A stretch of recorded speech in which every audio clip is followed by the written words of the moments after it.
Y'all go You get in don't there. know Get what in the there. baby. You already know what time it is. I'm back. And my grandmama baby shower coming up too. We in here, baby. And that's how we do it, baby. They ain't nothing but the Lord, baby. Looking like a trouble when I walked in the building. That mean I got something expensive. Know my friends, they killin'. All these hoes I'm killin'. Nigga came from dope dealing. Dirt bike four-wheeler. Come no street, I'm peeling. Come no street, I'm peeling. And I might jet loot the ceiling. And I'm trying to grind up on a million. And I might kill it if I feel it. Hell yeah, damn right, I kill it if she give it. Mac got a stench. Take it and we flip it. Take it and remix it. Bring it back 16 curves on them hoes. Bank too big, need pocket like Jabot. Hold up, wait, know exactly how it go. It's Gucci. No, bet you can't do it like this. Put a low diamond on both my rear. Me and Joe Blow gon' skill me your bit. Alley to me nigga give me money like a sit. Street money Nino got 100 in the seat. I ain't no gas, I'ma jug this mid. Pint coming in, I'ma lean like this. I ain't hitting hard like Shawty, you lit. Fuck all you rapper, my truck look like Casper. Came in like this, turning up on you bastard. After I smash a little nigga could help her. Fuck from the front and I'm turning the backwards. Ass all them scribbles, I stay with that cash. I'm in the dipper, I'm moving them bags. Play with that money, we put on the man. New no limit, we bustin' your ass. Looking like a trouble when I walked in the building. That mean I got something expensive. Know my friends, they killin'. All these hoes I'm killin'. Nigga came from dope dealing. Dirt bike four-wheeler. Come no street, I'm peeling. Come no street, I'm peeling. I walked in, throwing it to the ceiling. Looking like a motherfucking million. Looking like a motherfucking got it. Stop flexing, bitch, you ain't really poppin'. Did bottle wars, all the bottle what we poppin'. Ace Bay poppin', Rose poppin', bitch we poppin'. You really jock, y'all nigga flex, y'all ain't got it. I got two bitches, they getting wild. These bitches wanna do doggy style. I got one black and I got one Chinese. She be talking to me, she say compound. I fucked it up, I just made a pile. Smoking this shit up, I made a cloud. Then fucked it up at the after hour. 442, yeah, it came with the growl. Bitch, your ass ugly and your ass is money so free, bitch. He go a bar down. Steaking that breast smell like black and mild. I'm fresh as hell, bitch, wipe me down. Looking like a trouble when I walked in the building. That mean I got something expensive. Know my friends, they killin'. All these hoes I'm killin'. Nigga came from dope dealing. Dirt bike four-wheeler. Come no street, I'm peeling. Come no street, I'm peeling. All of these hoes be staring. All of my shit exclusive. She want me cause I'm cooler. Looking like a goddamn jeweler. Might fly out to Bermuda. Thank God nigga red, hallelujah. I flew high and I barely even knew it. I fuck her, now that bitch Luda. Got wild in the bed looking like Frank Lucas. Me and my goddamn shooters. Carbon got a goddamn cooler. Clip like a goddamn ruler. These bitches fake, they be acting funny.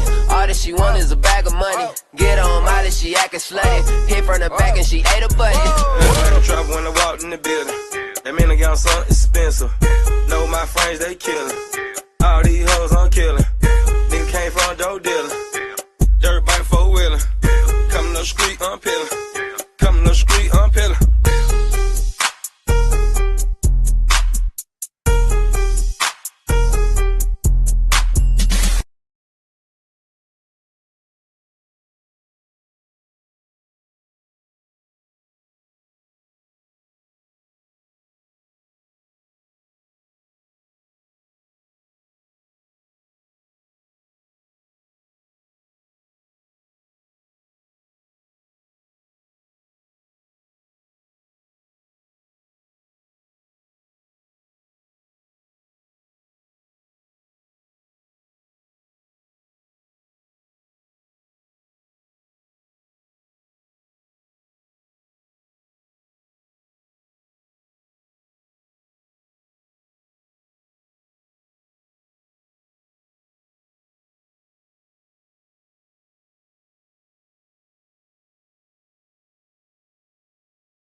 Let me make sure nobody's muted. Nobody, we can't have no mutes.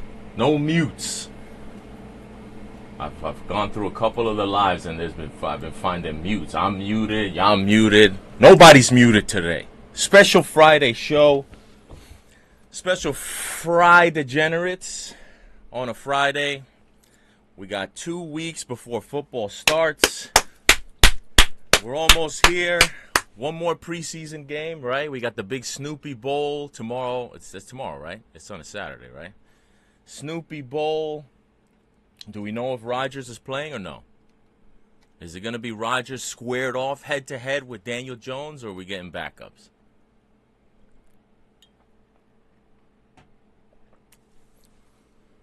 Damn. All right. Well, what can we do? Well, anyway, for this show, we're going to do a full division winner picks. We will all have our division winners, division rankings for all 8 NFL divisions, NFC and AFC. We'll do a recap of the Hard Knocks series with the Bears and other shenanigans. But Flex is back from his vacation, his fancy, schmancy, high-class luxury, with broads or waving flowers and palm trees, keeping him cool, feeding him grapes. How do you feel? You look tan. You look young. You look good. How you feeling? You glowing?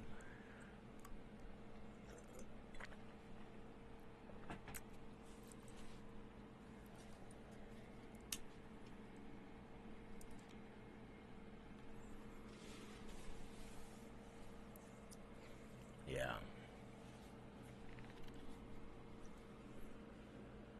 You're screwed.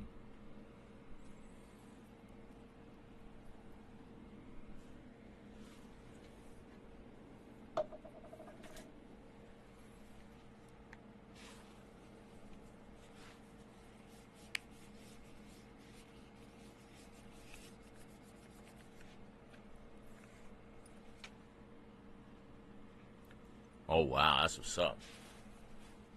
That's service right there.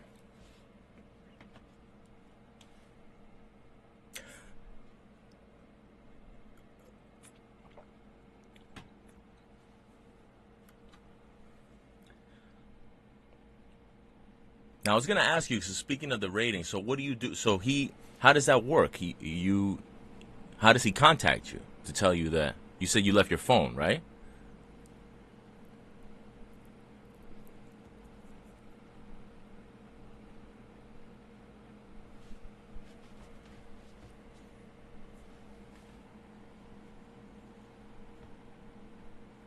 Yeah. Well, not all. I mean, not all of us are used to carrying stacks of cash in their pocket. I know. Theoretically, I know what you're talking about. I don't got it like that, but in theory, I know what you're talking about.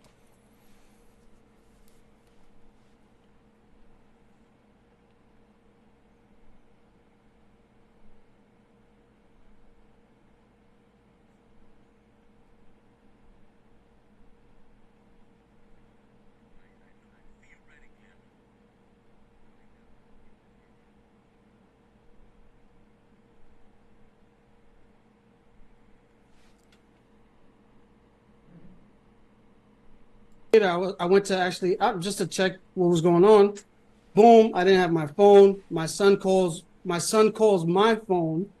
Dude picks up, gives my son his real Yo, phone niggas number. said they can't. My fault. Niggas text me said they can't hear you, me or you, Flex. Yeah, I think I just fixed it. Bet. You good? Because I'm here.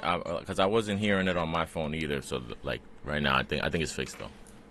Yeah. So dude pulled up. You know what I'm saying? Like, We'll do a quick recap for everybody that missed it. Flex back from vacation, glowing. He said he left the phone in the Uber. He got real good Uber service. He said that he has so much in his pocket, stacks of cash. And he couldn't keep track of all of it. He's like, when you have like mad knots of stacks of bands in the pockets and you just got shit falling out. You like, I gotta leave that one. We in a rush. We can't take that one with us. That's what he was dealing with. Go ahead, finish the story. Yeah. My bad. So my man came back.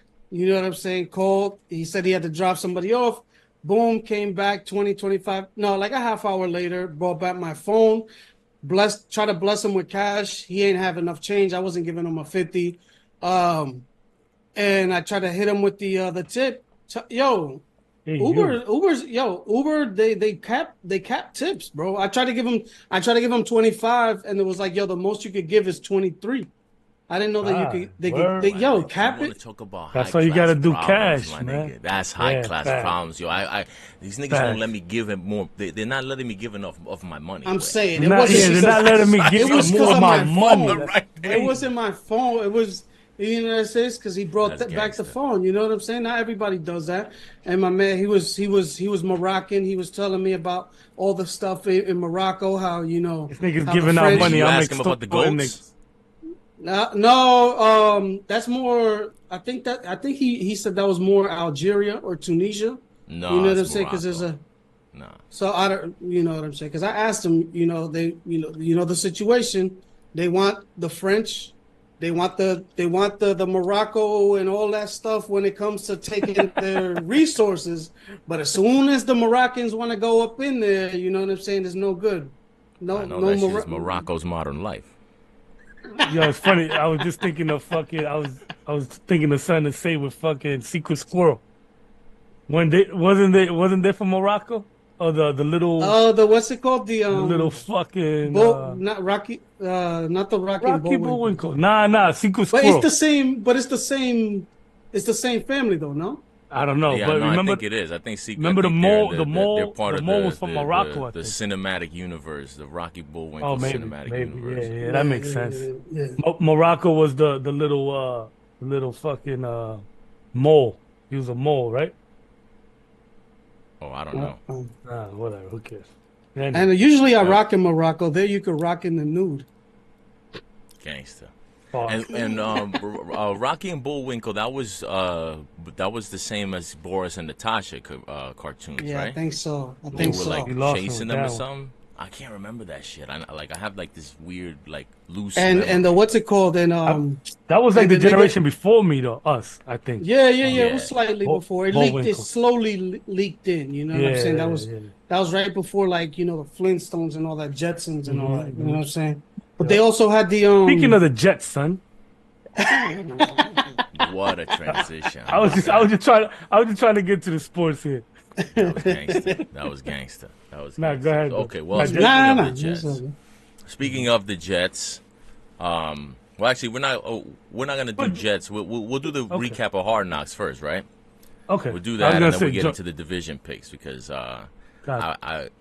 we followed the Giants off-season Hard Knocks. Then they kind of did a quick shift into the regular season Chicago Bears Hard Knocks, and I don't know that there's been really that. Obviously, none of us have any real investment in the Bears for the most part. The Bears, the New York teams are always going to be the focus. But the one thing that I was noticing about the Chicago Bears Hard Knocks was just that I remember, I feel like I've been hearing about Caleb Williams as a top NFL quarterback prospect for years now. I feel like even before last college season, like I feel like 2 college seasons ago, they were talking about, in a couple of years when he comes out, he's going to be the man, blah, blah, blah, blah, blah.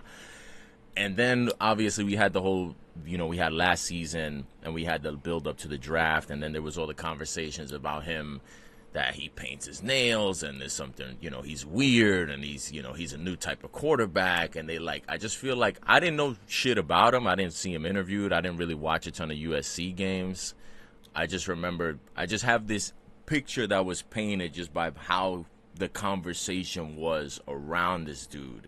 And they just made it seem like he was, you know, he was like Purple Rain Prince with cleats. Yeah, nigga, like, he was wearing fucking like that a he was neon, gonna, neon like that he was halter gonna top. be out there on the field like Prince was balling with hard. Charlie That was Murphy. hard. That he was gonna be That game was hard. blouses on niggas in the NFL.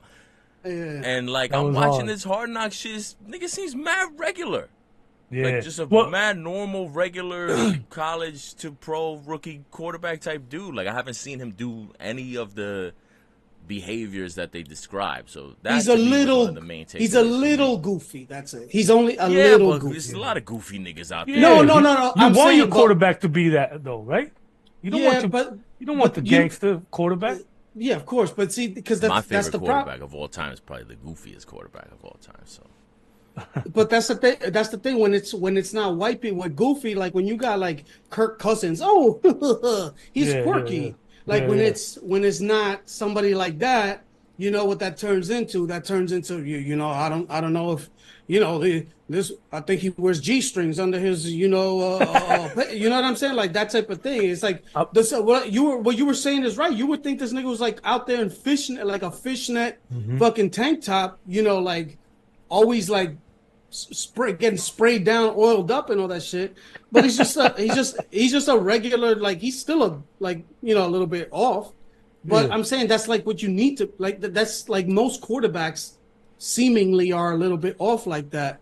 Yeah, that's But to what me. is That's even a little bit off. I haven't even seen it. What am I missing? I mean, he's just not. He just doesn't seem like he seems like he's not like the main like fella. Like he's like, you know what I mean? Like you know in the locker room or in the group, like there's that one that's like he's not like the majority of us, but he's still chill. He's still ill, but he's like might be more of a gamer or more of a computer whiz than all of us are. You know what I'm saying? Like he's like right out on the outside skirt, flirting with Like- the cool and nerdy.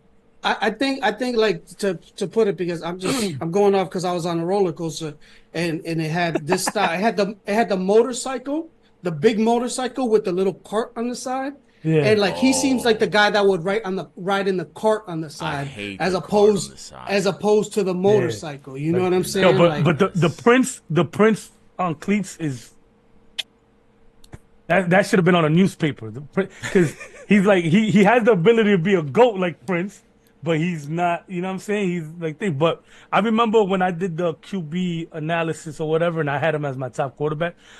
I said, I think that nail shit and the painting the nails and all of that. I think that's why he's gonna be able to like kind of brush it off.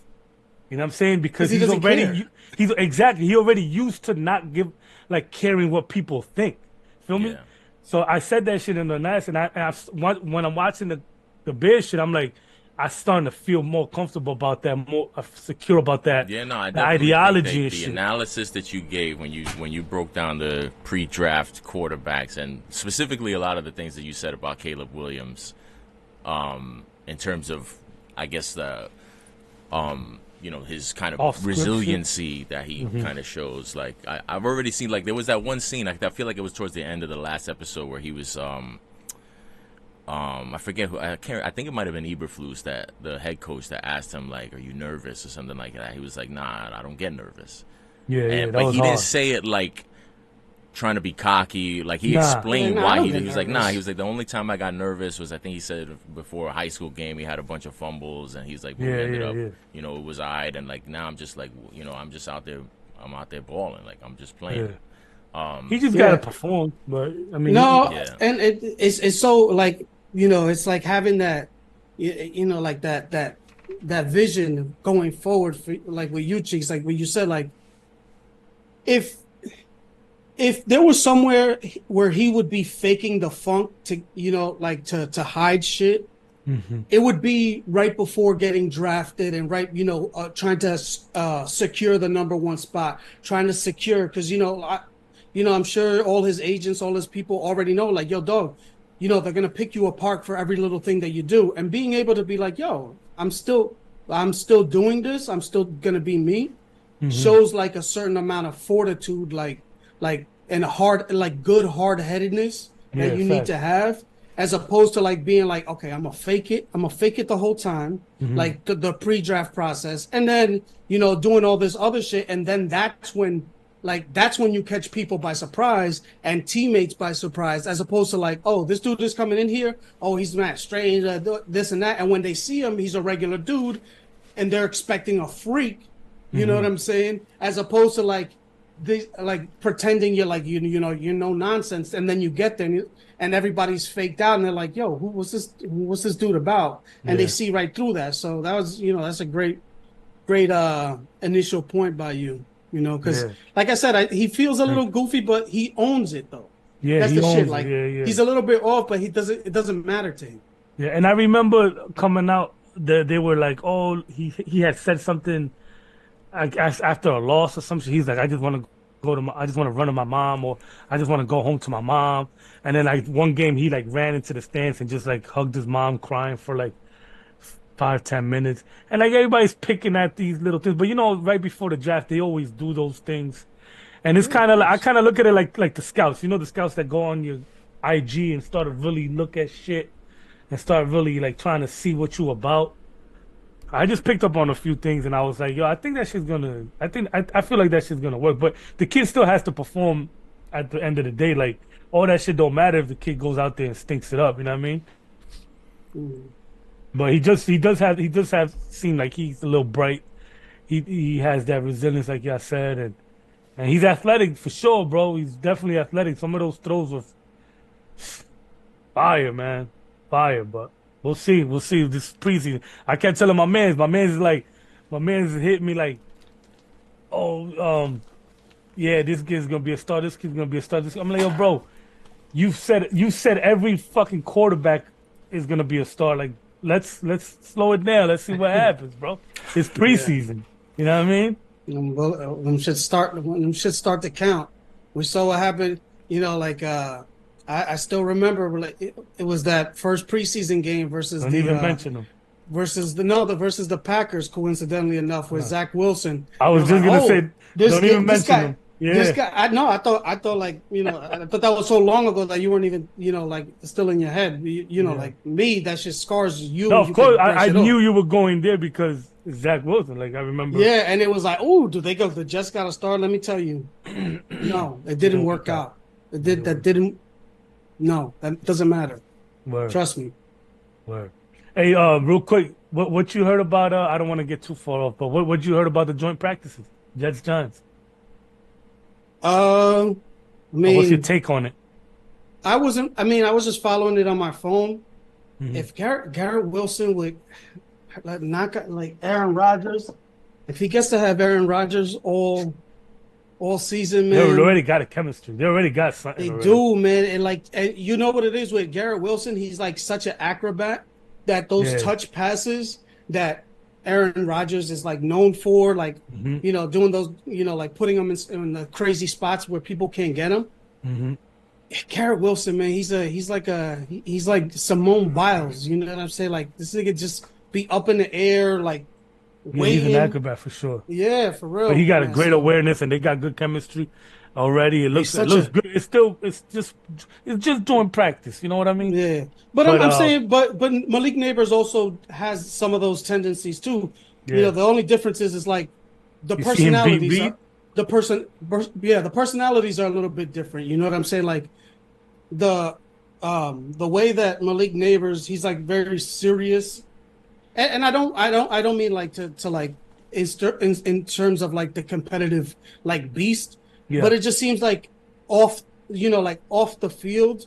Malik Neighbors is more like a straight kind of no nonsense type of dude, whereas like Garrett Wilson is like, yo, he has that like charisma that like that. Yeah, he's more like, chill too. He seems more chill. Like he's chill. He's more. Malik is like rough around the edges. Like, you gotta be careful. You might say the wrong thing. You might start a little incident. Yeah, exactly. You know what I'm saying? Like, I was gonna say, did you see Malik beat Reed though? That was crazy. I didn't. He had him by like it. 4 steps, bro. I But he didn't dropped see it. it like I heard. Yeah, I heard that. If that was the play, yeah, I heard that we would have Yeah. beat him for a touchdown. But Shit was bad. He beat him bad, and he didn't even give him nothing. He just went. yeah, I mean, But, Reed's been he's gotten cooked a couple times in practice. I mean, Yeah, you know and what I'm not saying that he's gonna get. He's the I'm- only person who's gonna get. You know, it's either the thing is when you have Sauce on one side, you're gonna throw it to the other side. So Yeah, you're gonna exactly. get their best shot every time. So Exactly. Yeah. I wanted to see him and Sauce and Malik, but I didn't hear anything about them going at each other. But no, they traveled a couple. He traveled to Malik's side a couple times. oh, what? Yeah, I think it was like in the practice he had like 12 targets, or maybe it was I don't know. It was like I think he got like 6 receptions or something like that overall, like the whole practice. Yeah. Got you. Like because you know they did like 7-on-7, 11-on-11 or whatever. Yeah. But he got a couple catches and he dropped that big one. That big one. Yeah. It's kind of whack to see everybody on Brees Hall because I feel like he's gonna catch a ton of balls this year, bro. Yeah, I mean, I really do. I hope so. For PPR, nah, it looks like it. But anyway, Wait, why do you say it's sad that everybody's on him or people are on him? Because I would have loved to like get him. I mean, I'm not gonna He's not get him sleeper in no my more. Oh, you're talking about exactly. fantasy football. Yeah, like fantasy and shit like that. Yeah. Well, you've seen Braylon Allen, man. That's gonna be a problem right there. Yeah, I saw they had a clip on him right before the draft. And they were like, this kid from Wisconsin, he's only 19, whatever. I sent it to a few people. I'm like, yo, this kid looks crazy. Boom, boom, boom. Sure enough, when the Jets pick him, I'm like, oh shit. Yeah, your brother hated him, by the way. Did he? I didn't do enough research to be like claim him like, oh, that's one of my sleepers. But I saw him, I sent this video around. I was like, yo, this kid, his story sounds dope. 19 and all that. I think he's still 19, right? Nah, well, he's he's 20. He's gonna be the youngest player in the league. Yeah. With the oldest player in the league at the same time with Aaron Rodgers. Hard. Yeah, but he's a big boy, man, and he still got that youth speed. So it's not that beat up. Yeah, it's crazy. Anyway, we'll see what happens. So how do you what feel are we about these expecting from the preseason game?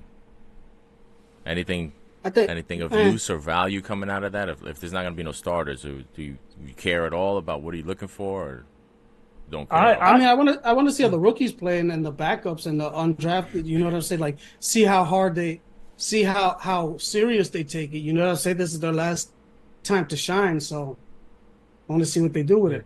Well, we have a lot of holes, so I think we have actually some value gonna be playing. Like maybe not the starters, but like that second linebacker. Who's gonna be our second linebacker? Who's gonna be our second cornerback? Like those things are still uncertain. You know, our safety. We don't really know what your second cornerback. You need to try to find out who your first cornerback is because supposedly Deontay Banks. Mm-hmm. I think the second quarterback is going to be Joe Shane, isn't it? Didn't he say that in the Hard Knocks? Did he? He says some shit like that, like when they were talking about, he was like, I might have to go out there and play corner, or some shit like that. I can't remember. It might have been Dable. It was one of the two that they were. Dable looks at Shane like I think I would look at Shane like, shut the fuck up. Yeah, but he keeps it to himself. Are you done? So I could storm out your office. But but nah, as far as cornerback, yeah, bro. I was just saying, I didn't want to say that to a Jet fan, but it's true. Like I was saying it to my man. I was like, yo, who's our number one? Like Banks is a solid 2. I'll take him as a 2, but who's our number 1? We can't go out there with Banks as our starting corner and expect him. I mean, like the pass. We was actually talking about this yesterday. Well, I was just gonna say, you know how I feel about that now. We talked about it yesterday. The pass rush is gonna mask some of it, but no, I don't think it's gonna mask that much. Like we got a lot of holes out there. We still got Pinnock and fucking and Belton out there in the secondary, unless we're gonna put Newbin in there, and then I feel like we got a whole bunch of nickels. We got everybody's able to play nickel and dime, but we don't got no motherfucking starters out there. Crazy. Yeah.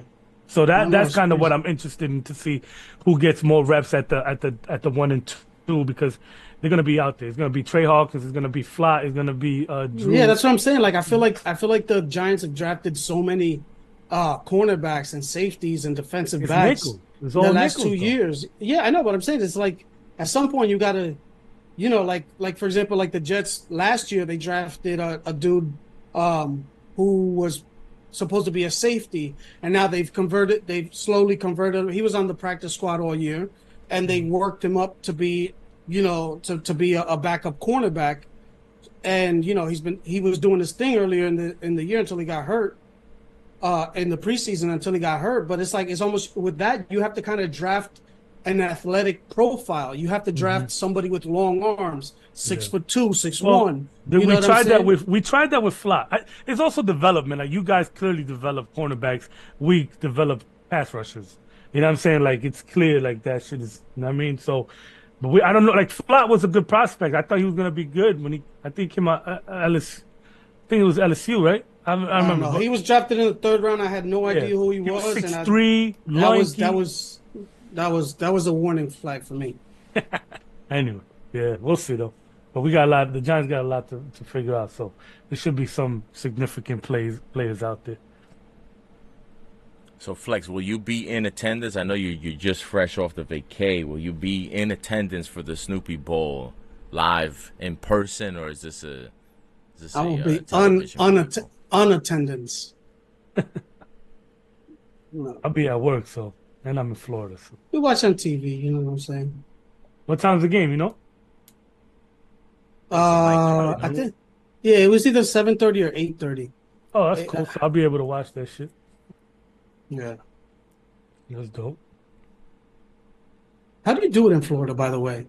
It's always hot down there. Bad out here, bro. What do you mean? But how I'm do saying, they do it? How do they do football or just life in general? Well, just like life in general, like for example, last night we watched this thing at like a Disney light show at this mall or whatever at like 11 o'clock at night, and we're get an Uber back, and she has her AC on. She picks us up, and she's wearing a fucking skull cap and a hoodie. No, that's gangster. And she's like, yo, let me know if it's too cold in here, for you. And I'm like, no, I'm perfectly fine right now. I don't know how you're wearing that right there. And she was like, I'm just used to being hot, but I know people get in my car and they want it to be cold, so I can't be, I can't have them. Well, yeah, I feel like if she's in the car that whole yeah. time and she's keeping it cold for all the passengers, she probably sense. gets cold for her.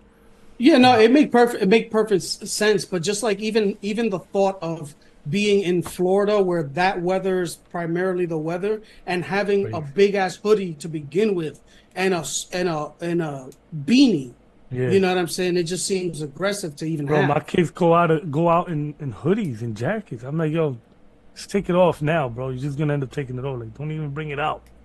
Last time I yoked my son up was probably during I want to say it was in the winter, right before the winter, and the heat wasn't working for a couple of days because we turned the heat off, the boiler off, because it's always dumb hot, like the walls and shit.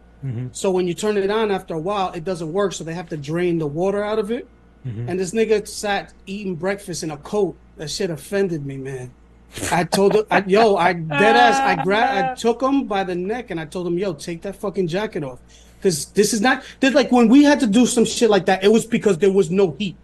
Not because the boiler isn't working on time. Like you can't be sitting, you haven't earned the right to wear a fucking coat because it's fucking 60, it's 60 something degrees inside the crib to eat breakfast. I can see, you know what I'm saying? Like the oven isn't on. We're not doing all that stuff.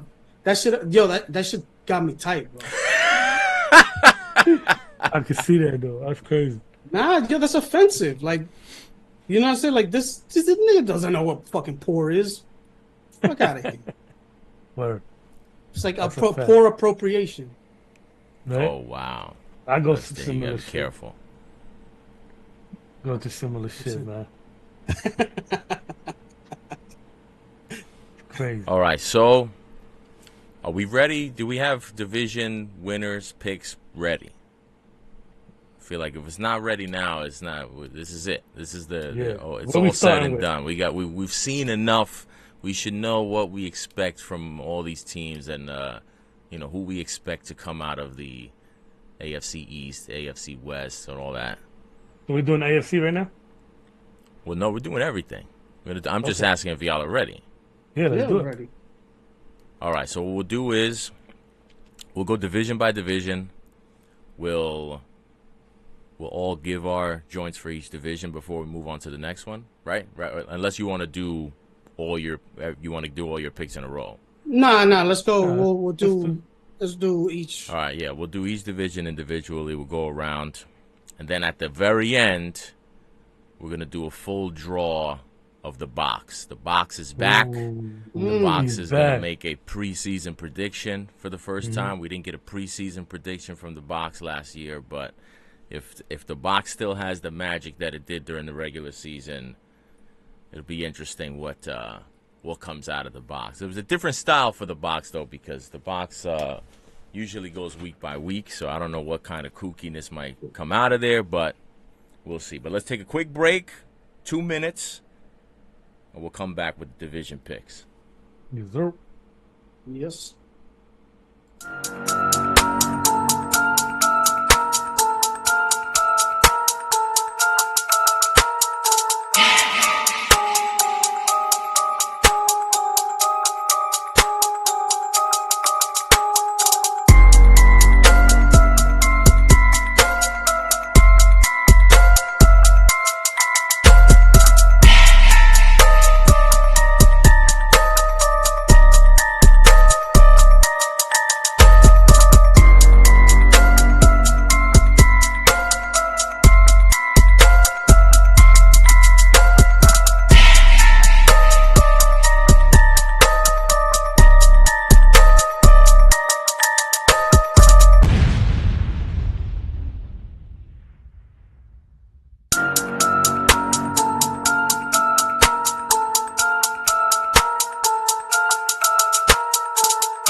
again. Make sure nobody muted. All right, we good. All right. So we're gonna do division picks, division winners, division losers. We're gonna go north, south, east, west, beginning with the AFC. Then we'll do the NFC. So AFC North. AFC North is Pittsburgh, Cincinnati, Baltimore, and who's the last team? Cleveland. Cleveland. Browns. Well, clearly that tells you I don't have them winning the division. So. All right, let's do it. We'll get the music going. Get that football field cracking again.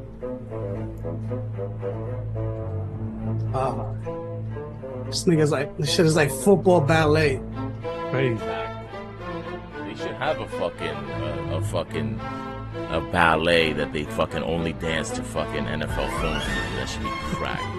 Man, they do a whole ballet play of like Giants beating the fucking Patriots or whatever, and it's like dancing. Caleb Williams would be in it. Yeah, man, nigga takes Caleb Williams as fucking Eli Manning. Yo, speaking of Eli Manning, did you see him with Fat Joe buying sneakers? Nah, I didn't. No. Oh, I gotta send you that shit. He spit a big pun verse. She was fire. And nigga Eli. That's Word? That you know that's who I was talking about when I said my favorite quarterback of all time is Matt Goofy. Oh no, I didn't know that. Yeah, like Eli's really He's really like he's won me over, like post retirement, like just everything. Like even with the argument about him being a Hall of Famer, it's like yo, he's in with me. He's good. Yeah, he's a man. That's my man's Eli, and I've never been a Giant fan, but Eli was that's my man's. You never been a Giant fan of Eli Manning? I've never been a Giant fan of the Giants, except for one day. I've only been a Giant fan for one day. What day is that? I forget the date, but whatever date that they played the undefeated Patriots in the Super Bowl. Yes. Fine. Yeah, I was proudly wearing my Eli Manning jersey. All right. Is it too loud, too low? We good? A little lower. Let me hear it. A little lower. Right there sounds good. I think we're good. All right, here we go. AFC North. Bengals, Steelers, Ravens, Browns. I'll go first if y'all cool. Yeah, do that. All right. So, AFC North. I got division winner. I got the Bengals. I think the Bengals with a last place schedule. Burrow is back. Jamar Chase, hopefully he gets his contract situation figured out. That kind of is tricky for me, but I feel like with T. Higgins probably going to be his last year there, I feel like that team has very much of a kind of a last dance type of feel to me this season. I feel like your man Joe Burrow is coming back. He wants to kind of re-cement himself as one of the top quarterbacks. Like, you know, niggas forgot about him kind of since he got hurt last year. And I think as long as he's back from his wrist thing, you know, I'm hearing things about, oh, well, maybe not, we don't know. Like, listen, if Joe Burrow's wrist does not allow him to play football anymore, obviously this shit is dead. And they're, you know, not only are they not going to win the division, their whole fucking franchise is in disarray. So I can't really go by that. I got to go assuming Joe Burrow is going to come back and play well. I think the Bengals win the division. Nice. I think Ravens will come in second. But I don't think the Ravens are going to come in second because they're going to be as good as last year. I think they're going to come in second because the Steelers and Browns are both lost at quarterback. And I just feel like it's going to be real hard to win a division when you either have the proverbial two quarterbacks and you have none, which is what the Steelers are doing, or you have no quarterback and you have none, which is what the Browns are doing, or you have a very expensive quarterback but still have none, which is what the Browns are doing. So, I mean, unless if you were to tell me, you know what would change this for me. If you told me Deshaun Watson got benched or got hurt and my man Jameis was captaining the ship, I'm taking the Browns to finish first and win the fucking Super Bowl.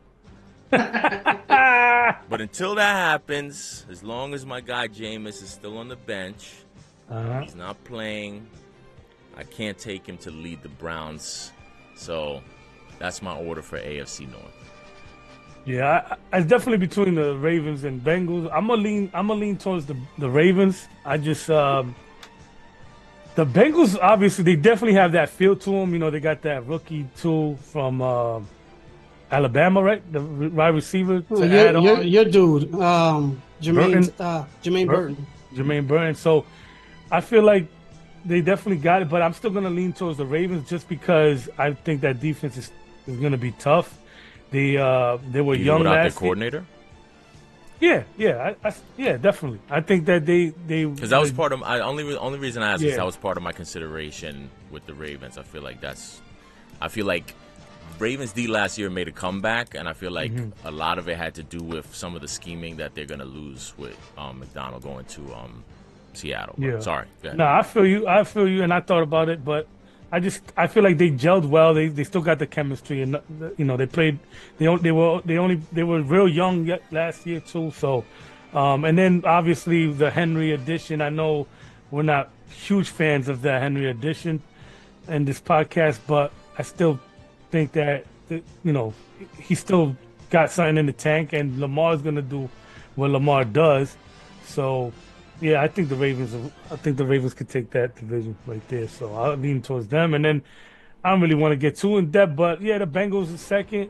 The Browns defense is still solid, so I'll follow that. Yeah, I will say I'm starting to turn a little bit on Derrick Henry, but we can talk more about that later. yeah. Well, I think I'm gonna break the tie and go with my man Bobby H. I also think that the Cincinnati Bengals are going to win. Obviously, you know, Jamar Chase is a big deal. I don't know how disgruntled T. Higgins is, but you know, like with all situations, these dudes got to go out there and play to get their money. And we saw, you know, last year it paid off for Justin Jefferson. He started off great. You saw how the Vikings started off, they started off poorly. Then they got on a run, and then he ended up getting his money. And as you can see, like for example, with a situation like for the Vikings, Kirk Cousins, you know, he moves to another team. I know maybe the Justin Jefferson thing had something to do with it, but that's down the line. Joe Burrow already got paid. You're gonna have to pay one of them a lot of money. So obviously, it's probably gonna be Jamar Chase. We saw that the investments that they've made at wide receiver. So I think the offense is gonna be fine. Chase Brown, their running back, and they saw Zach Moss as well. They signed.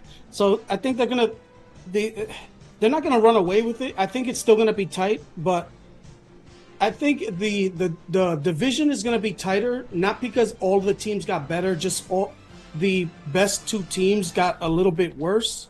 Like from the looks of it, like what they've said, that the defense doesn't look that good for the Bengals. On the side of the Ravens, the offensive line, I don't know how that's going to look. They lost I think 3 of their starting linemen from last year. Ronnie Stanley, you know, he's not really healthy most of the time. So I think this is a thing where it's like, I think the Bengals win it. The Ravens, it could be a toss up. It's pretty close. But I just think at the end of the day, you know, they do beat each other up, even if the other teams aren't that good. Like you said, the Browns have a good defense still. I think Deshaun is cooked as well. But I think the Cincinnati Bengals edge out the Baltimore Ravens this year, not by much, but I think 10-11 wins gets it done in that division. Mm-hmm. I like it. Yeah. I like it. I think for me, we taking this down, or should I be taking? Yeah, I'm taking it down. The one thing that I would say to your point, you were just saying that you don't think it's by much. I don't think it's by much either. And I was when I was really digging into this, what really broke it down for me and kind of broke the tie between the Ravens and the Bengals was the schedule. Because the difference, obviously, same division, they play the same schedule for the most part. But I'm going to tell you what the big difference to me was. Week 1? No, not week 1. these three differences in schedule. Ravens' first place schedule. They play Tampa, they play the Texans, and they play the Bills. Bengals' last place schedule in those slots, they play the Panthers, they play the Titans, and they play the Patriots.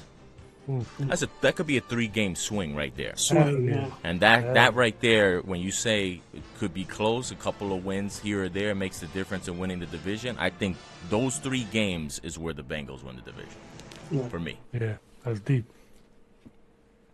It's a deep dive. So north-south, moving on to the AFC South. AFC South, I feel like I don't know if it's, I mean, I guess this is going to be controversial because I'm going against the darlings of the offseason. I think everybody's favorite team, the Texans, I don't think they're going to win the division. I think it's a risky play, but I think the Colts are going to win the division. Ooh. I think the Colts are going to take it this year. I was impressed by what I saw from them and what a difference the coaching made there. What they were able to get out of Gardner Minshew. I mean, if this dude Richardson could just stay healthy with the promise that he showed at the beginning of the season last year before he got hurt, if he can kind of clean up some of that recklessness and kind of, refine some of his raw talents. And, look, I feel like if this dude was able to damn near win a playoff spot with Gardner Minshew, imagine what he could do with Anthony Richardson. And I just feel like they're getting a full year of Jonathan Taylor, who was holding out at the beginning of last year. They kind of got off to a little bit of a funky start because he wasn't there with the holdout. I don't know. I just really like I really like what they're doing in Indianapolis. I think it's an easier division to win. One of the easier divisions to win, not a lot of competition. I'm interested to see what we get out of Jacksonville this year. That team kind of, I don't know if they've peaked or it felt like it was a team on the rise, and it seemed like they kind of plateaued last year. I don't know if they have another gear that they can take it into next year. We'll see.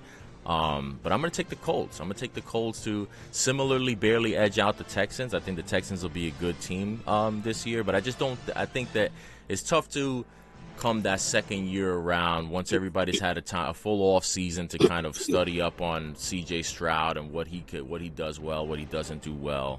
And I think he'll still be a good player, but I just think that extra prep time that the teams are going to have combined with the potential of a sophomore slump, I think the Colts are going to be in a good position to win a division that is kind of up for grabs, but that's what I'm going with. I'm going with the Colts and probably the Texans edging out a wild card spot, probably in second for me. Yeah, I'm gonna go Texans on that one. I hate to go with the darling, but I don't know, man. It just seems like out of everybody there, they're just the more balanced team. The O-line was a big question last year, and they played well. And it was just a question because of injuries though too. Yeah, that's true. Yeah, and even then they played well. So, defense. Nico Ryans is, he's still there. He's the darling coach of the league in my opinion. Everybody wants to see him do his thing, and I think he proved himself last year. Sophomore year, the second year is always going to be tough for the QB, but I'm looking at the teams, and yeah, I like the Colts pick because they have a strong O-line. They're low-key tough defense. But for my second, I think I'm gonna go Jaguars. I think they were young. They're still young. They're still fast.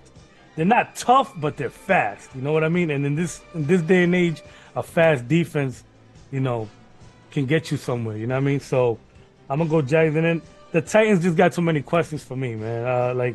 I want to say, Levis is gonna be a breakout, but I don't know that. You know what I mean? Mel Kiper loves to bring him up and say I was right about him. What are you right about? The fucking answer hasn't even. We don't know what the fucking answer is. We don't know what it is. That's what you got to do. Yeah, you gotta say that. You gotta say you're right while you still got time to say it. You gotta sell it that badly. If you wait too long, you're never gonna be able to say it. Yeah. So, but I definitely think the Texans The Colts is a sneaky team because I like the way they play. You know, I think they still run the ball. They still want to run the ball. I just Smash I mouth. I don't like I don't believe in Richardson yet, man. I don't. He's gonna run. He has to run in order to be good, I think. And can he stay healthy? He already got injured.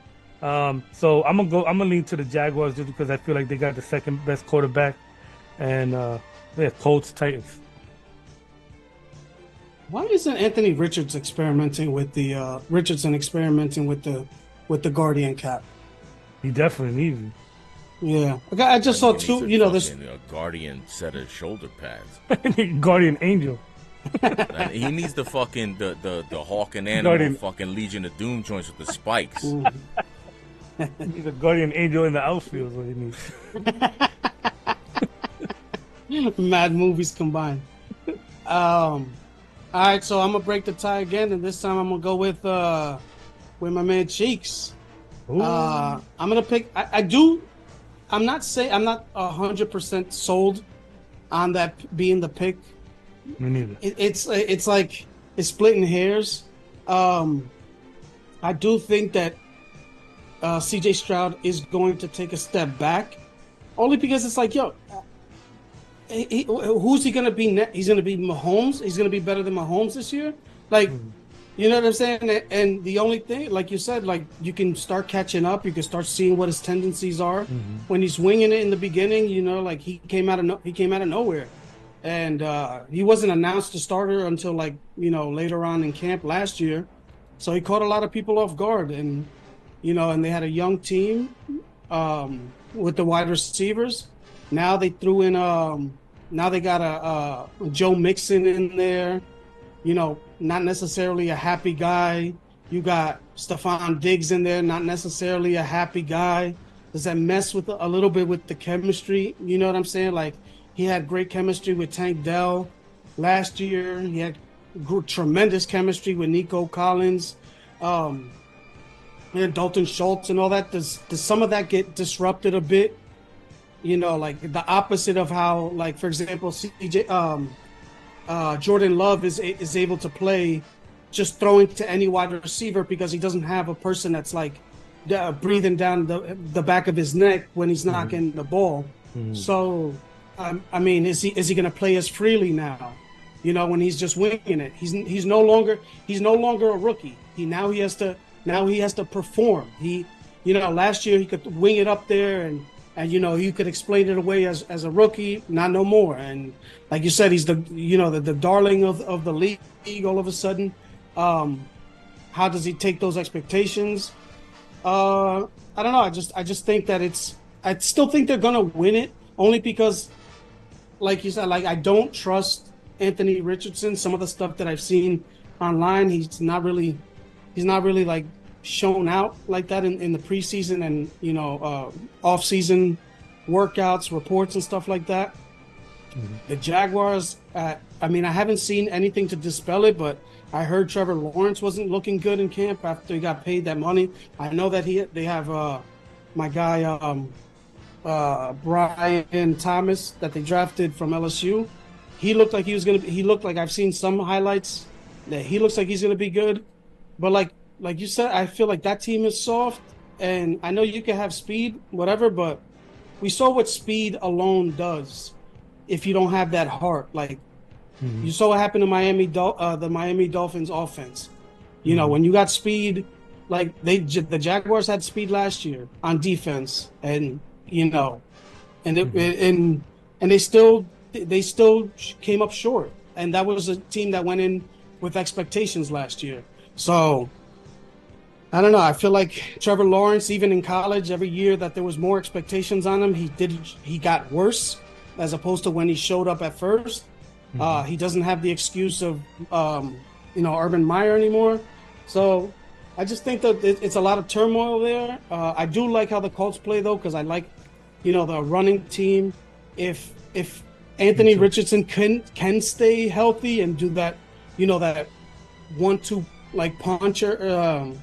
Similar to what Lamar Jackson and Derrick Henry are supposed to have, I think they could be good and like a tough team to beat. a lot of close games, but for now, I'm just going to take the Texans because I've seen that. I'm not projecting as much with the with the Texans as I am with the Colts. Nice. I like it. I like it. Excellent. Moving on to the East. AFC East. This is a big one. AFC East, we have the Patriots, we have the Bills, we have the Jets, we have the Dolphins. I'm taking the Jets to win the AFC East. Obviously, I mean, I feel like they've been all working up towards this season. They finally got Rodgers back. As long as he can stay healthy, I'm pretty sure I picked them to win the AFC East last year too. Obviously, that didn't go as planned as anybody planned. But I'm still sticking with it. I actually think they have a better chance at winning the AFC East this year than they did last year. I feel better about them this year than I did going into last year. So I know there's the Hassan Reddick situation that is ongoing, but I still feel like even if he doesn't play or if he comes in late or whatever the situation ends up being with him, I think their defense can still be good enough to,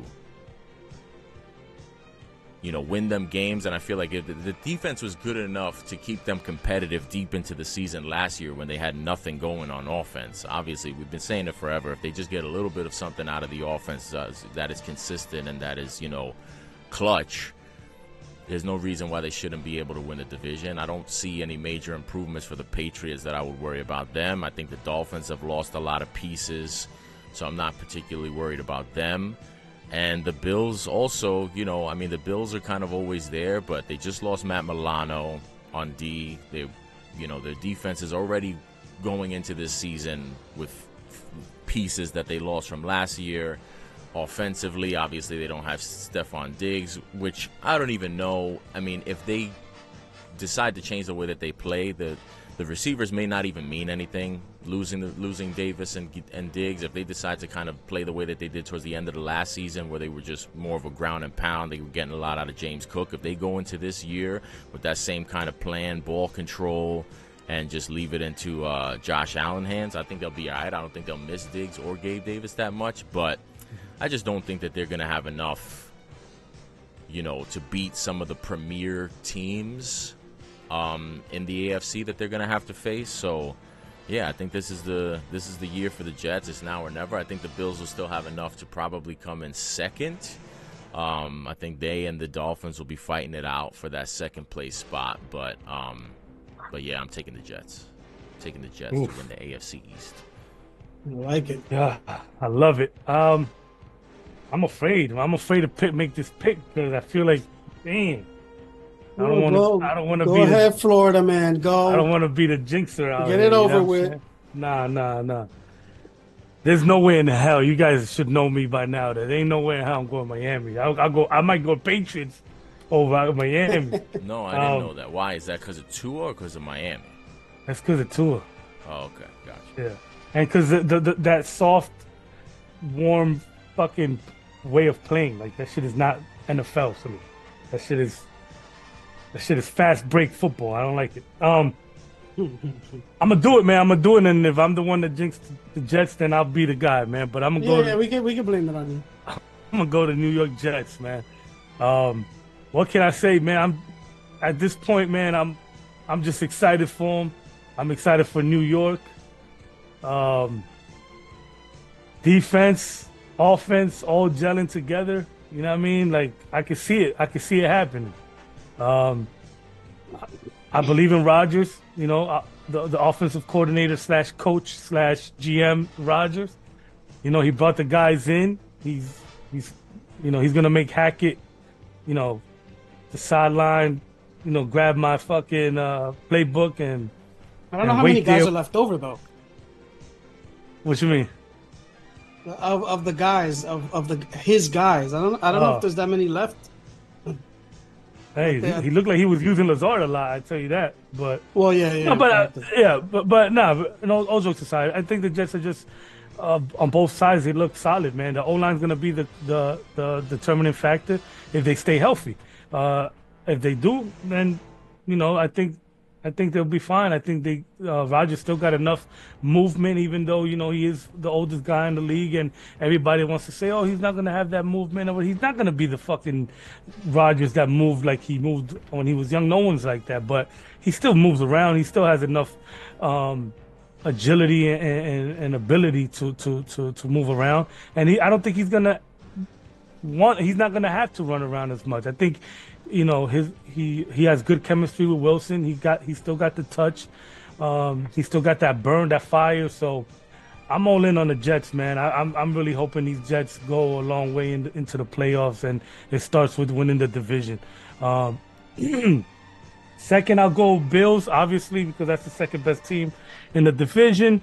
The Bills, man, I feel like they ended the season well.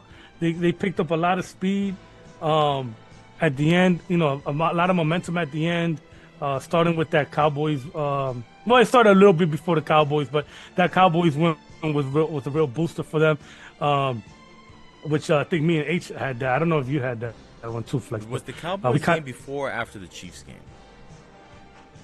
Because I felt like Chiefs that game wasn't the Chiefs game before? I don't know. I don't remember. Oh no, because the Chiefs game was with the Chiefs Lions was the first game of the season. I'm talking about the Bills Chiefs. I think the Bills Chiefs might have been the week before, 1 or 2 weeks before the Cowboys game. Okay. Yeah. I know they had momentum. I think 2 or 3 weeks before that. But anyway, I'll go Bills 2, Dolphins 3, Patriots last. I think the Dolphins, like I just said real briefly, they just want to play that fast break football, and I'm not a huge fan of it. One of my favorite jerseys in the league, though. And then the Patriots got too many questions there. We don't know who's gonna be. I feel like we don't even know if Milton might, be better than what's his name? I forgot his name already. Jake May. May coming out of a lot of people were saying that during the thing, even though I think a lot of it is bullshit. But Patriots definitely got too many questions, and so yeah, I'm going Jets, Bills, Dolphins, Patriots. I have to make it the trifecta. So I'm gonna have to go with the Jets as well. I mean, I just think this to the point where the team is OD scrutinized, and I mean they're hated on too because we have the most annoying fans that are on TV. So that drums up resentment, like on ESPN and stuff like that. Because you got clowns like Greeny going around, but in reality, when you break it down, like the team is a very good team. Like this is not last year's team. This team is way better than last year's. I know obviously we didn't get to see it play out, but we're talking like Alan Lazard going from the number 2 wide receiver to the number 4 wide receiver this year. We have capable backups for Breece Hall. We have a first-round pick who's a top 11 draft pick. Wherever Bam Knight is, he's yeah, no, sorry, I roasted his ass. The nigga Bam Knight just caught it straight in the chest. Damn right. But now, like for example, you have a first-round top 11 draft pick at tackle, who's looked good in camp and looked good in preseason, and he's your backup. You know what I'm saying? And then we have one of the greatest offensive tackles of all time, starting. Albeit he's older. That's fine. We just need him to hold down the fort for a little bit. We have, experience inside, interior offensive linemen. Most of our defense is coming back. If Hassan Reddick's, comes back and if he misses 1 or 2 games and then they bump his salary. He was never there. Well, comes back to football. Comes back to football. If he decides to play, that's adding a little something extra to the, to the defense, and you're not exactly facing any of the murderer's row of offenses in the beginning of the schedule. You have the Titans up there. You have the Patriots up there. You have the Vikings up there. I know you have the 49ers, but you're coming off of, 49ers team that hasn't had Trent Williams, that hasn't had Christian McCaffrey, who's unlikely to play, hasn't had Brandon Ayuk. Who knows if that gets worked out? Who knows if he gets traded? So I mean, there's a lot of shit in the air over there too. So I don't know. I just think they have a way better team. Like on paper, the team is way better, and God forbid Aaron Rodgers goes down, you have a capable backup this time as well. And I saw it broken down like the last 2 years, Robert Saleh has won 7 games, and for example, last year he won 7 games with a quarterback who's not in the league in Trevor Siemian, a quarterback who's not going to make the team in Tim Boyle, and a quarterback who's fighting to stay as the Broncos' third QB, behind not good QBs either. So you start to think about it, man. Does Simeon or Boyle win any of those 7? I think Simeon. I don't think they did. I think Simeon maybe won one. Yeah, maybe. Yeah. So, like I said, it's been a disaster, and it looks bad for Robert Saleh, but man, he's been dealt a shitty hand. So hopefully he can, hopefully he gets something back. Like he deserves. At least the Jets organization deserves to give him something back for all the shit that he's had to go through as the head coach for 3 years here. So, well, he is going to get something back. He's going to get his own TV series, Young Saleh. So we know that. We know that. That's at written. CBS after the game. But like. I think the Bills have lost a lot of parts. Anytime Milano is out, the defense looks completely different. He's going to be out for the season, and it's not like they prepared for it. This happened a week and a half ago, maybe 2 weeks. So it's not like they were able to draft or sign a free agent for it. The secondary doesn't look particularly great. Their wide receiver core. I mean, I haven't heard much about Keon Coleman, but I just feel like I know they have Josh Allen, but I feel like the Bills this year are more built like the Jets were last year in terms of like a couple good players, and then they have questionable depth.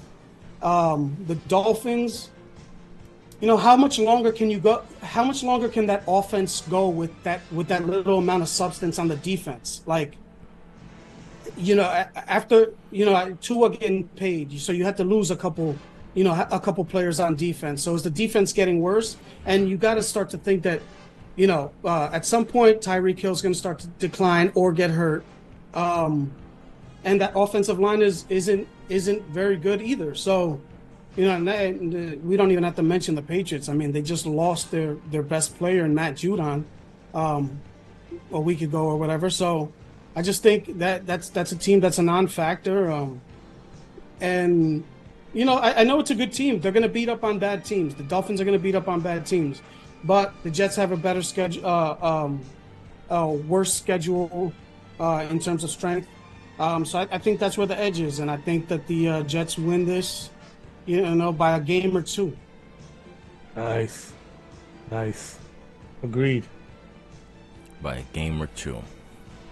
All right, moving on to the AFC West, last division in the AFC, home of the Super Bowl champion Kansas City Chiefs. And I think the Kansas City Chiefs will repeat as division champs in the AFC West. I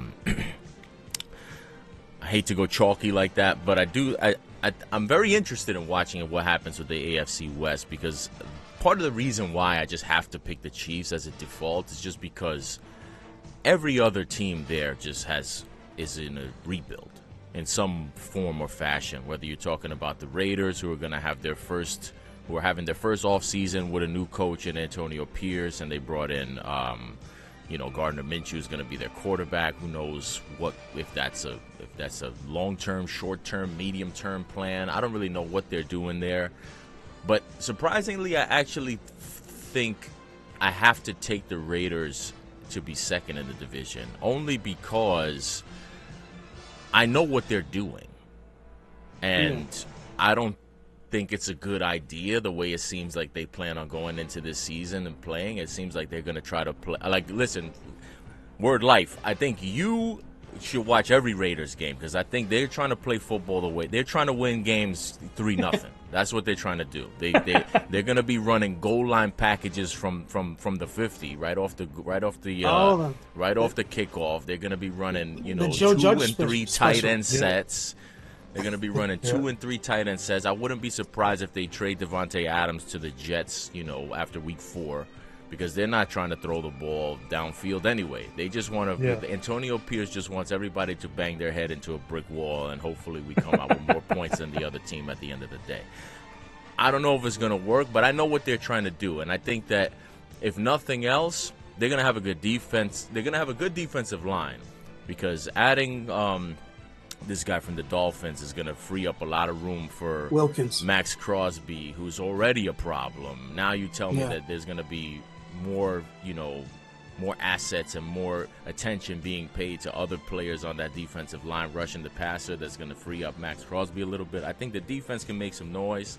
I think that's what Antonio Pierce wants. I think they want to keep low-scoring games. I don't really know what the Broncos are going to do now that, post Russell Wilson. I don't know what Bo Nix is going to look like. I think that Sean Payton's always been kind of overrated, and I think that even if he was at one time a great coach, I don't know. I feel like I need to see it in some fashion, in some recent form, because I have not seen it in a minute. So, I mean, listen, maybe he fucking rallies the troops and he proves that he's worth every bit of the however much money he's being paid. That remains to be seen, but I don't know what their plan is. I don't know what kind of offense they're going to be running. I don't have really much faith in their defense either, so I don't know what to expect from the Broncos. And then the Chargers to me feel very much like a team that could get off to a good hot start because no one knows what the hell they're trying to do. And I think that Harbaugh he's going to come in with the rah-rah, the energy, and I think he's going to be able to rally the troops. I think he'll be able to kind of wash away some of the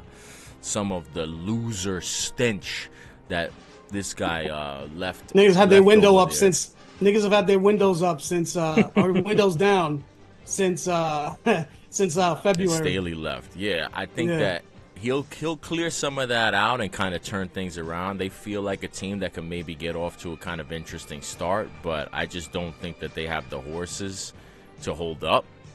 But they're kind of interesting to me too because depending on what kind of year you get out of Khalil Mack and Nick Bosa and Joey Bosa, if they stay healthy and they can kind of return to form, their defense could also be interesting. But again, don't know what to expect out of the Chargers or out of the Broncos. So for me, it's Chiefs Raiders, and then toss up after that.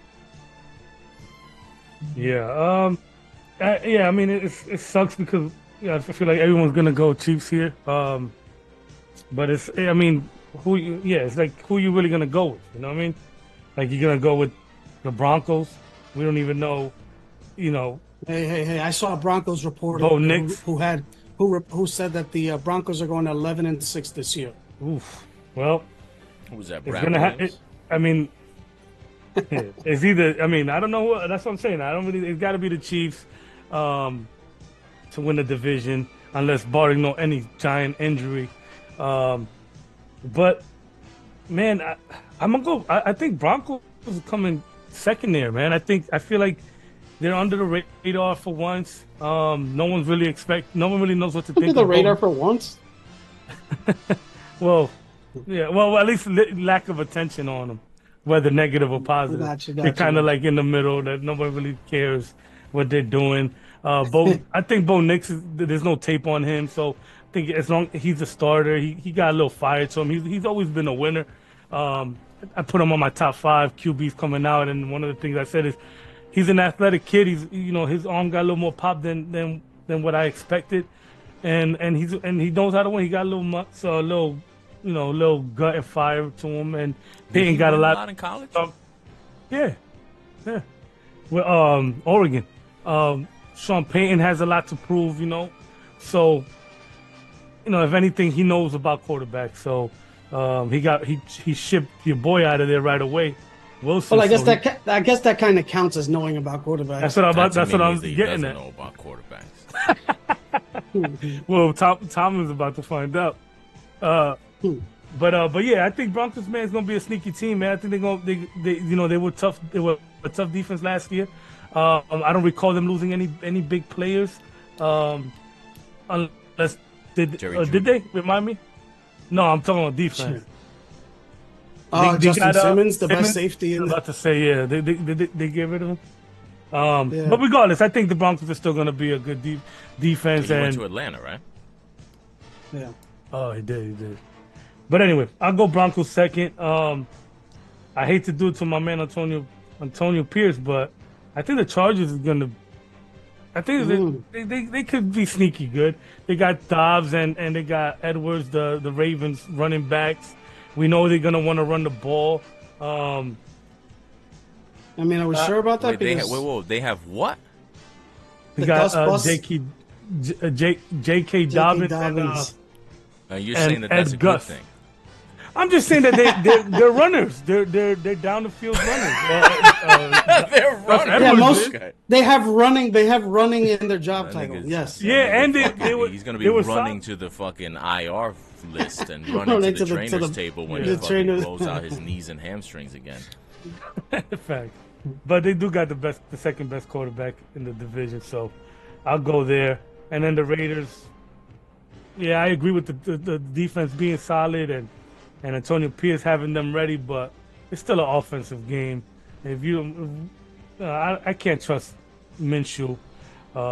It's an offensive game except for when it comes to the Dolphins and Tua. I got you. All right. Well, yeah, that's different. That's a different type of offense. You know what I mean? That's a soft fucking. That's soft offense. No, it's just that's soft. Yeah, it's soft offense. I like that phrase, bro. That's hard. Yeah. Offense. Breaking rushing touchdown records. Gotcha. All right. True. But yeah, give me the Raiders. So Chiefs, Broncos, Chargers, Raiders.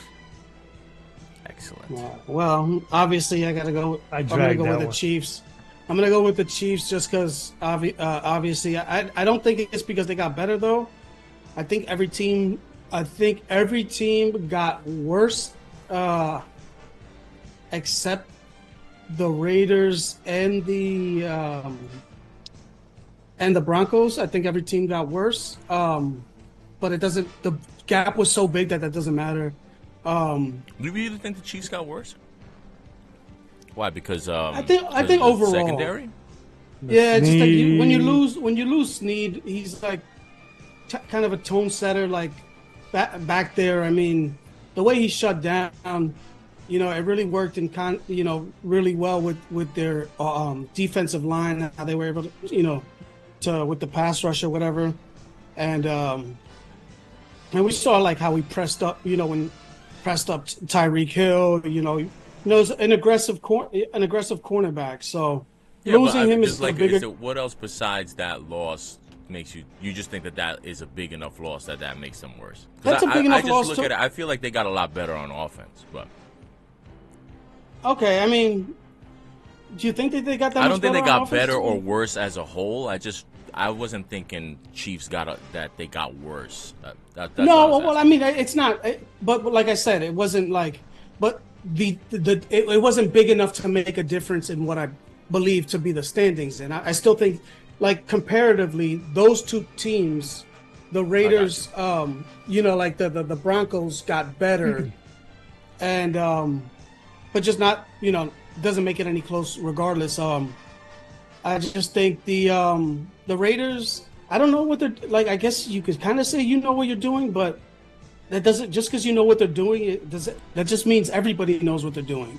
So, like why you saw with the spark, like the spark that Aiden O'Connell had last year. He has looked decent or better than Gardner Minshew based on what I've seen out of that camp. And just Oh, giving I it to Gardner. can't. Yeah. Well, just like like off-season workout reports and all that stuff. I just feel like I'm over the Gardner So you Minshew think thing. O'Connell should be starting over Minshew? Yeah. Oh, We know how Did the you watch Minshew, any we know. Raiders games last year with O'Connell playing football? Yeah. Well, I mean, You gassed off that one Chargers game? yeah, but we O'Connell also is saw not like good, man. I don't think he's good. he's at not all. good, but neither is Gardner Minshew. Gardner Minshew has all that other stuff that makes you forget he's not that good. Like that's his that's his that's Yeah, like but his sleight of O'Connell hand. has like that too. That stupid mustache. He feels like a worse Gardner Minshew. But also, anyway. but O'Connell, he was a rookie last year. He was a rookie, and I'm saying it's like, would you rather have that as opposed to knowing what you're gonna get and it's not gonna be good? Like you got this dude, it's like he's too much of a gimmick, man. Like white quarterbacks are the only quarterbacks that can get away with all that extra stuff and it not be a distraction. Like this dude is doing videos with his in his mullet, getting all of this stuff. Like the first day he went into the facility, he was wearing a shirt that said little ass boy, because I guess that's what Max Crosby called him that last year in a game or whatever. So it's just like, that's just too extra. It's like, you're not good enough to be like Kenny Powers. You know what I'm saying? Like comes in with fucking rockets firing, flares and all of that stuff. Yeah. Just for you to go out and throw one touchdown and 2 interceptions and rush for 40 yards in a game. Like, come on, man. Like that, it's just too much. And I just feel like the Raiders on defense have a personality, and just like that personality kind of takes away from like the defensive, like what the defense is trying to do, like being like that clownish. Like I know he's probably fiery or whatever, but it just seems like way too much. There's a reason that Gardner Minshew keeps going to all of these places, and it's not because he's too good. You know what I'm saying? There's a lot of shit, for the level of player that he is. So I still think they come in second just because they do have more talent. I don't believe in Jim Harbaugh. I think that's gonna wear that act is gonna wear thin pretty quickly, and I think that's those two teams are. The Chargers and the Broncos. One of them is going to have 6 wins. One of them is going to have 7 or 5, and the difference is going to be the face-off. And so I got it: Chiefs, Raiders, Broncos, Chargers. Okay. Excellent. All right, so that's going to cap off AFC. Moving on to the NFC. NFC North. Oh, what? No, you had something? I'm not trying to... No. I thought. Okay, I thought we were doing AFC and then NFC next week. Okay. Go.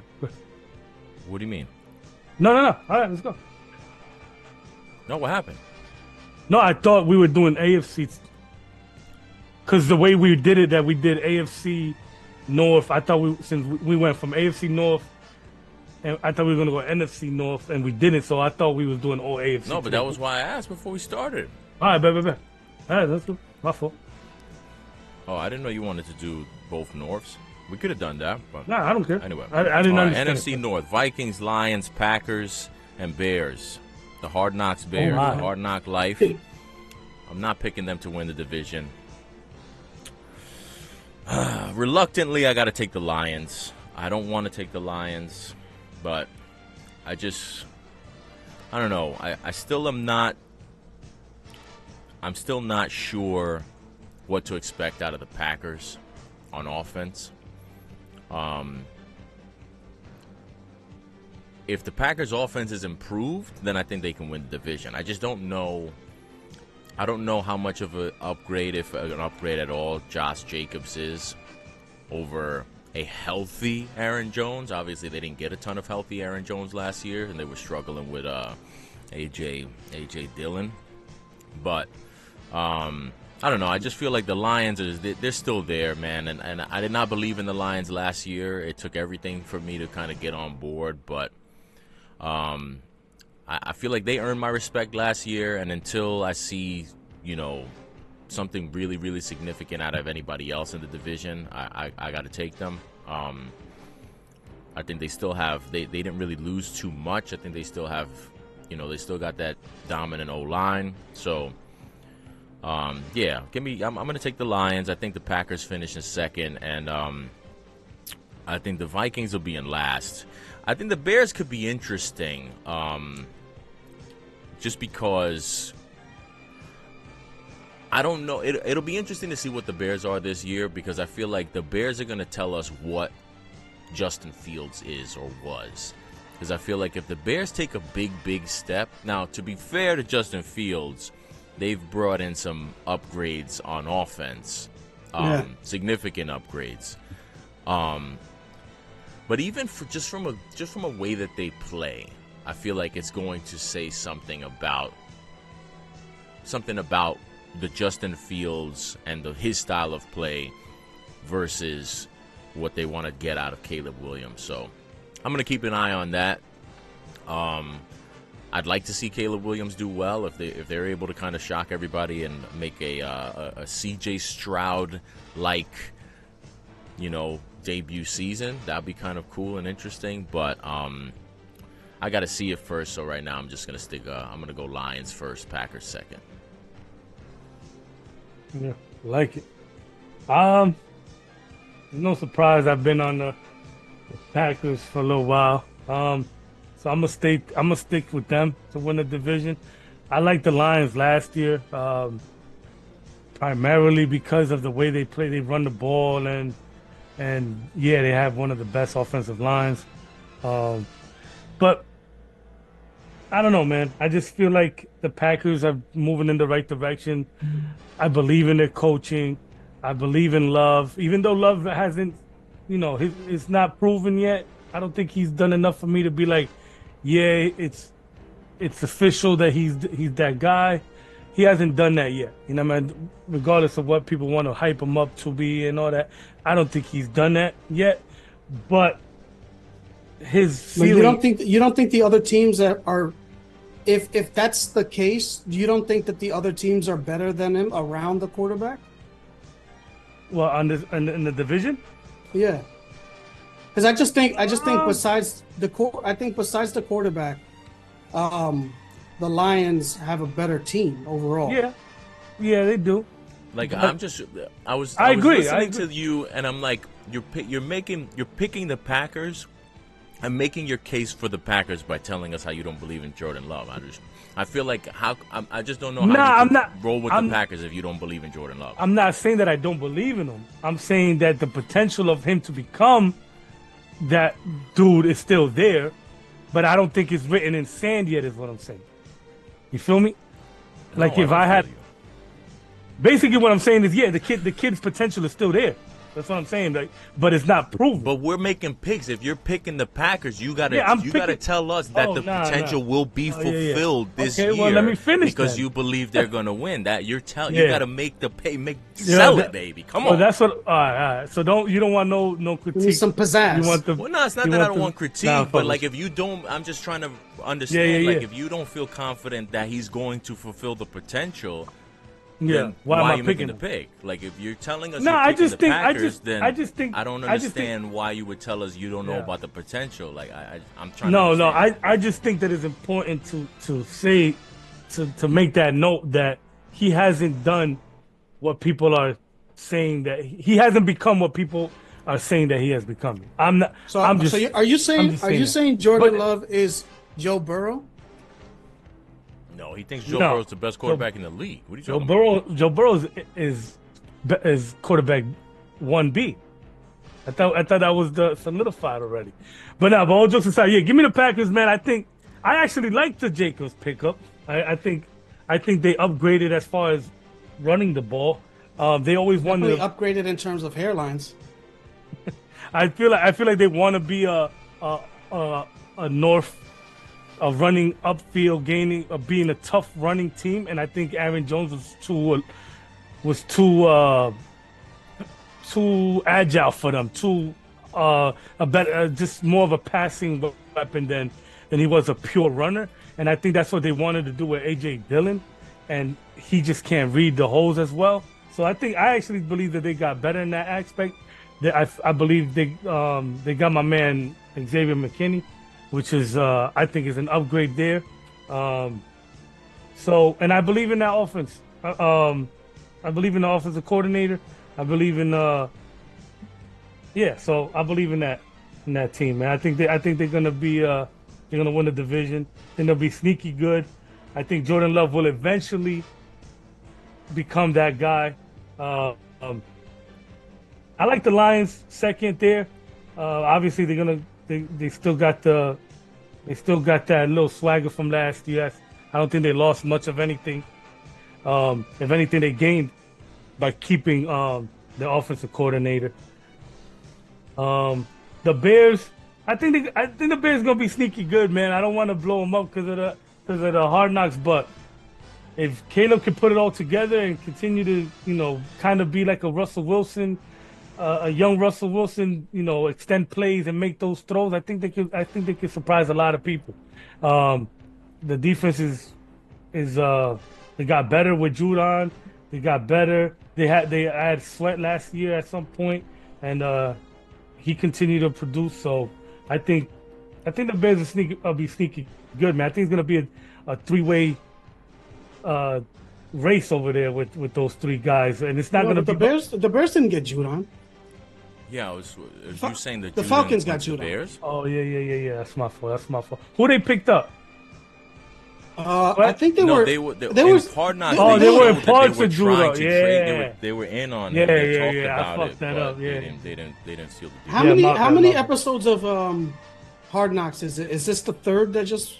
The one that just showed the third. Yeah, the third. Yeah. Okay, yeah, because I haven't seen that one. There's one more. Okay. That's right. He went to Atlanta. Yeah. There's one more, right? Usually there are five episodes. One more episode? I think there's two. Okay. I think so. But anyway, but the Bears defense I feel like is good. They got the boy Jalen. Is it Jalen Johnson? Yeah. Yeah, he's a stud, man. He's getting better. He looks really good against Killian Allen in the fucking Hard Knocks. So yeah, it looks good. But I think they're good. I think the Bears are gonna surprise some people, man. And then the Vikings. I think the Vikings. I don't know, man. They're declining in my eyes. I don't know. I didn't think J.J. McCarthy was going to start anyway. I'm excited to see Sam Darnold come out there and prove some people wrong. Yeah, you're only saying that because you're not a Vikings fan. You're excited to see Sam Darnold prove some people wrong. You're not sure about Jordan Love. Oh yeah. Oh no, come on, Sam Darnold. He got something up the sleeve. I don't know how many times does he have to prove that he's not good? Say it again. I heard both of y'all was talking. Flex said, "How many times does Sam Darnold need to prove he's not good?" I was just saying he's gonna prove people wrong, but not prove he could win games enough that they don't finish in last place. Yeah. He's not gonna win games, but he's gonna sling the ball out there, and he's gonna look good. Now, but I don't know, man. The Vikings, I feel like they're just declining, man, and I don't know. But I'm actually happy for Sam Darnold that he gets this. This opportunity. So, and I think they had him as a starter even with J.J. McCarthy in there. So now he don't got to worry about that J.J. McCarthy on his back thing. So we'll see what happens, man. He got those two stud wide receivers. He got Aaron Jones back there. So we'll see, man. Sam Darnold's career ended when Flex had him rattled when he said something about Adam Gase when we met him. He said something and he was like, was shaking. He shook him out. He didn't know how to respond. I said, flustered. I said, tell them to hire Matt Rule. And then he ended up playing for Rule. Yeah, that's right. Yeah, and it didn't work out. So maybe he was taking your advice. He was like, maybe I'm gonna go play for. Yeah. If the Rule doesn't come to you, you go to the Rule. What advice you got for him this year? I don't think I have any. Bring a coat. It's fucking cold out there in Minnesota. And fucking a lucky rabbit's foot because the way the Vikings quarterbacks off-season situation has been all over the place over there. Disaster, man. Word. Can you imagine that was like if that was either the Jets or the Giants? like like first of all, the 4th-round pick dies in a car accident, albeit not his fault. R.I.P. The quarterback that they just drafted top 10 got injured in the preseason and missed the entire season. Like it's just been hit after hit after hit. He was top. Man. McCarthy was top 10. McCarthy was top 10. They swapped with the. I'm not gonna lie. Jets. I don't think they had any business taking him where they took him anyway. So Yeah, me neither. All right, so I'm going to go with the Detroit Lions as well. I just think they have less questions. Like what we've already seen, like last year was the year that they had questions and they came in and they proved it. I think even if they play the same way or some of them get better because they do still have young players at pivotal positions. They have Penei Sewell, they have Aiden Hutchinson, they have Jahmyr Gibbs. They have if Jamison Williams can take a step, or Sam Laporta as well. If they could take steps, those are all young players. If they could take a step, they can get better as a team, and they already showed what they could do last year. The Packers, I just think the Packers is a lot of hype. They albeit they could prove it, but I just feel like every year, like the Packers are a team that people can get behind because it's Middle America and they have the history, and nobody wants to doubt them. So I just think that, like, I know they have a lot of wide receivers, which is a good thing because they have all different skill sets, but also it's just like CJ Stroud, and we saw what happened to Jordan Love. It didn't happen to CJ Stroud. It did happen to Jordan Love at certain points during the season. He didn't look that good.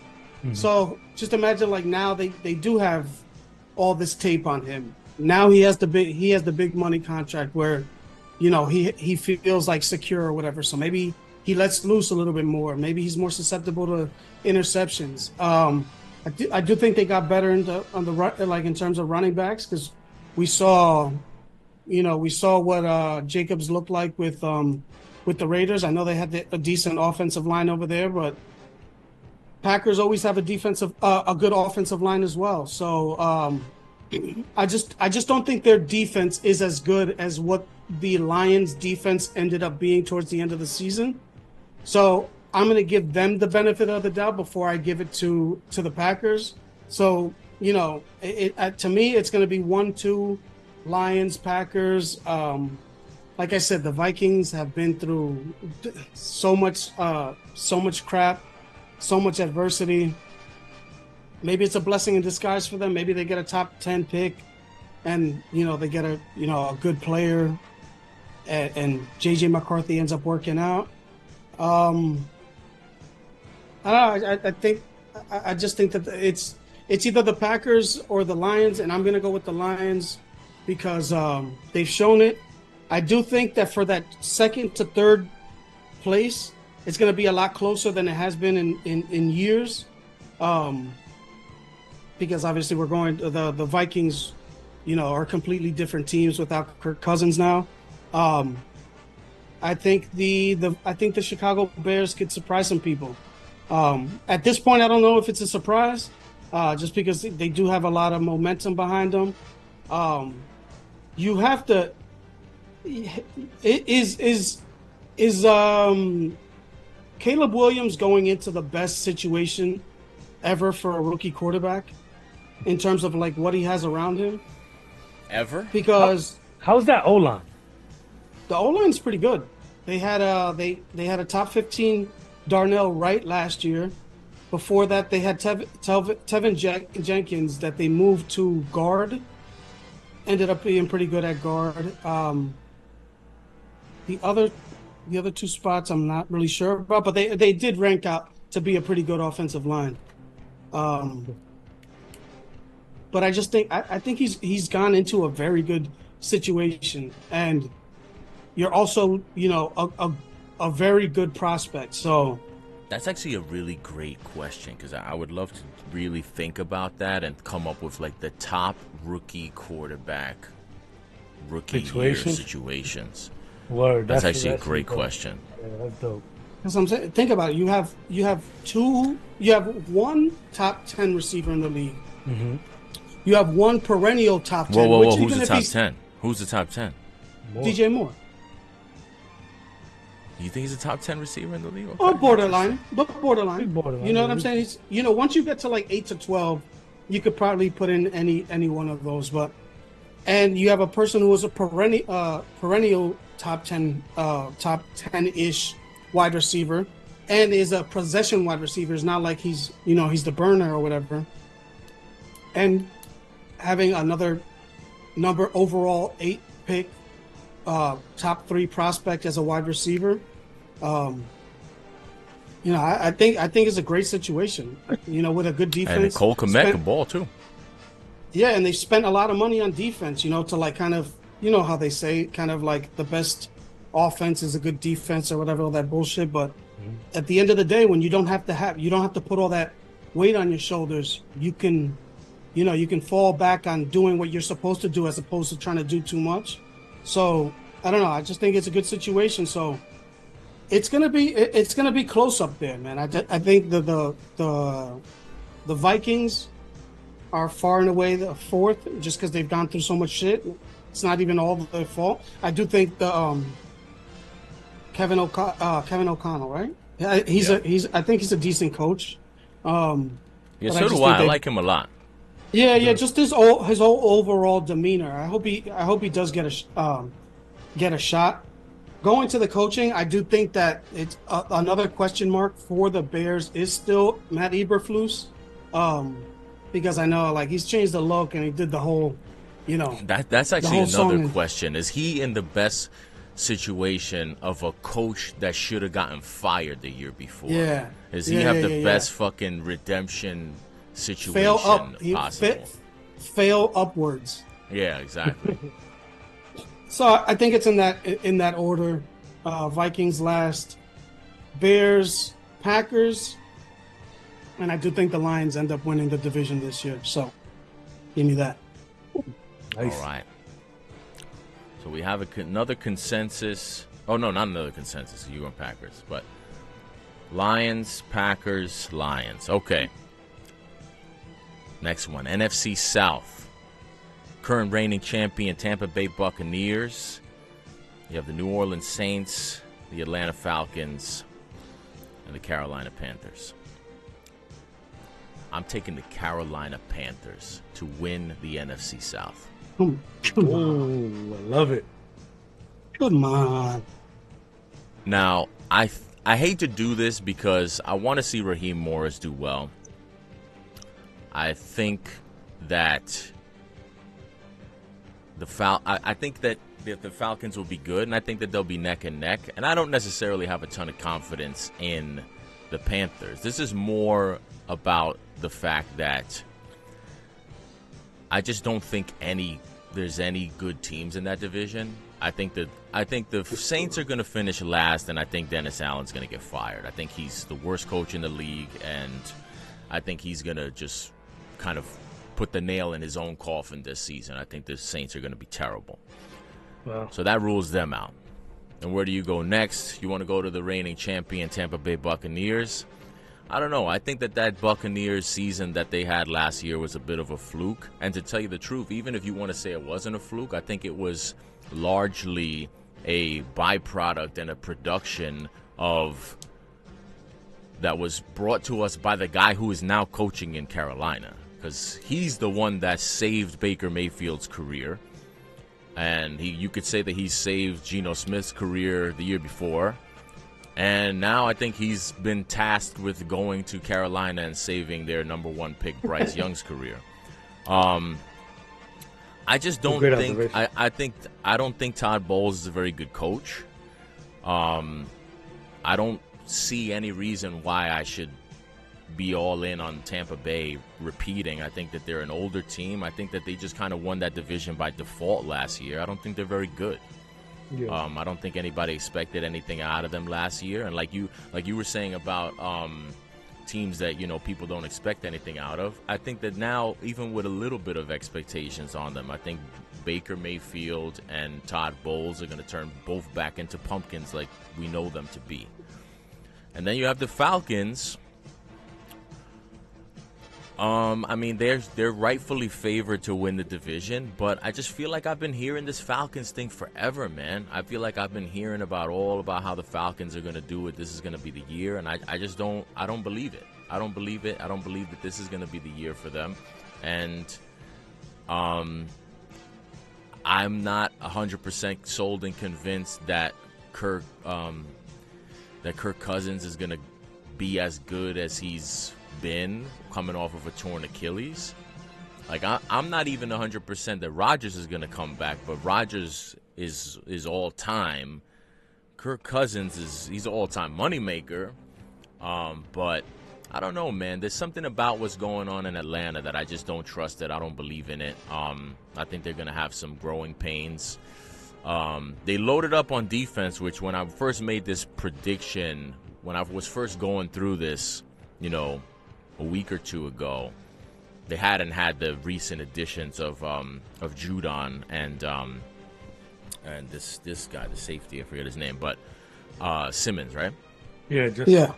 Yeah. So that kind of would shift me a little bit, but I don't know, man. I just think that the Panthers they have the benefit of a last place schedule, and they have the benefit of 3 very beatable teams. Like, if you told me that they split the series with, they split home and road against the Falcons, that wouldn't shock me. And if you told me that they beat New Orleans 2 times, that wouldn't shock me either. And I don't know. That's going to be my pick to win the division. I think that this guy Canales, if he can do what he did for Geno and Baker and somewhat get something out of Bryce Young and get something out of that offense, I don't know. I'm intrigued, man. I'm intrigued. So I'm going to take the Panthers to win the NFC South. Beautiful. I love it. I hate to do it. I hate to go with favorites or know that, but I just think the Falcons are the better team on paper, and really right now that's really all I got to go with. Everything else is going to be assumptions anyway. So why not go with the better quarterback? If I can say that, yeah, I can say that. Defense, I think the Saints are going to be really good. So, but on paper, again, the Falcons look like they're going to be the better team. They look like they have a potential to be very explosive. So yeah, I'm gonna go with the Falcons winning the division. I like the Panthers pick, but I think honestly, man, I think the Saints, man. I don't know. I feel like I know every time we got expectations of Derek Carr to be good, if we fall on our face. But when the world is done with him, I feel like he kind of shows up. So the Saints defense is good.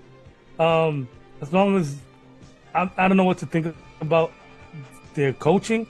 I'll take your word for it, H, and I'll go with it's not good, but I like the defense, man. I think they're gonna be a good defense, so I'll go with the Saints 2.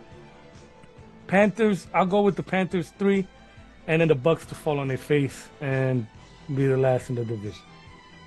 I'm gonna switch it up then, and I'm gonna go opposite of both of you, and I'm gonna take the Buccaneers to win the division. The Saints are gonna stink. Let's get that out of the way. The Saints are a team that have like they always have. They're always on layaway, like they're always pushing forward, like they're always paying. They're always paying money. Then they got the interest. Whoa! That was fine. Please say that again. That shit was amazing. The Saints are like it's a team. They've been run for years. They've been on layaway.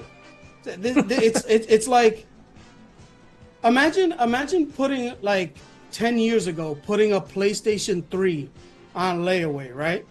And some they charge you interest, but you keep paying and you keep paying and you keep paying, and the price of the PlayStation 3 has dropped, but you're still paying because you took it out at that point, but you still don't have it yet, and you're still paying, right? And now the PS4 has come out, and now you're still paying. You know what I'm saying? You're still paying for the PS3, and now the PS5 is out, and you're still paying for that. Like these people, the Saints are still paying for Michael Thomas. That's exactly what the fucking Saints are. That shit's amazing. But they've been paying for Michael Thomas, who's not on the team. You know, they've been paying Cam Jordan forever because they can't get out from under there. You know what I'm saying? Like their offensive line has taken hits. The defense has taken. Like it's the same thing with Marshawn Lattimore. Marshawn Lattimore, like they've rumored to trade him like for 4 years now, even though he's like one of the good cornerbacks in the league. And they pay him. They don't want to pay him. Then they have to pay him, and then they don't want to. You know what I'm saying? It's just like they don't know what they're like trying to like.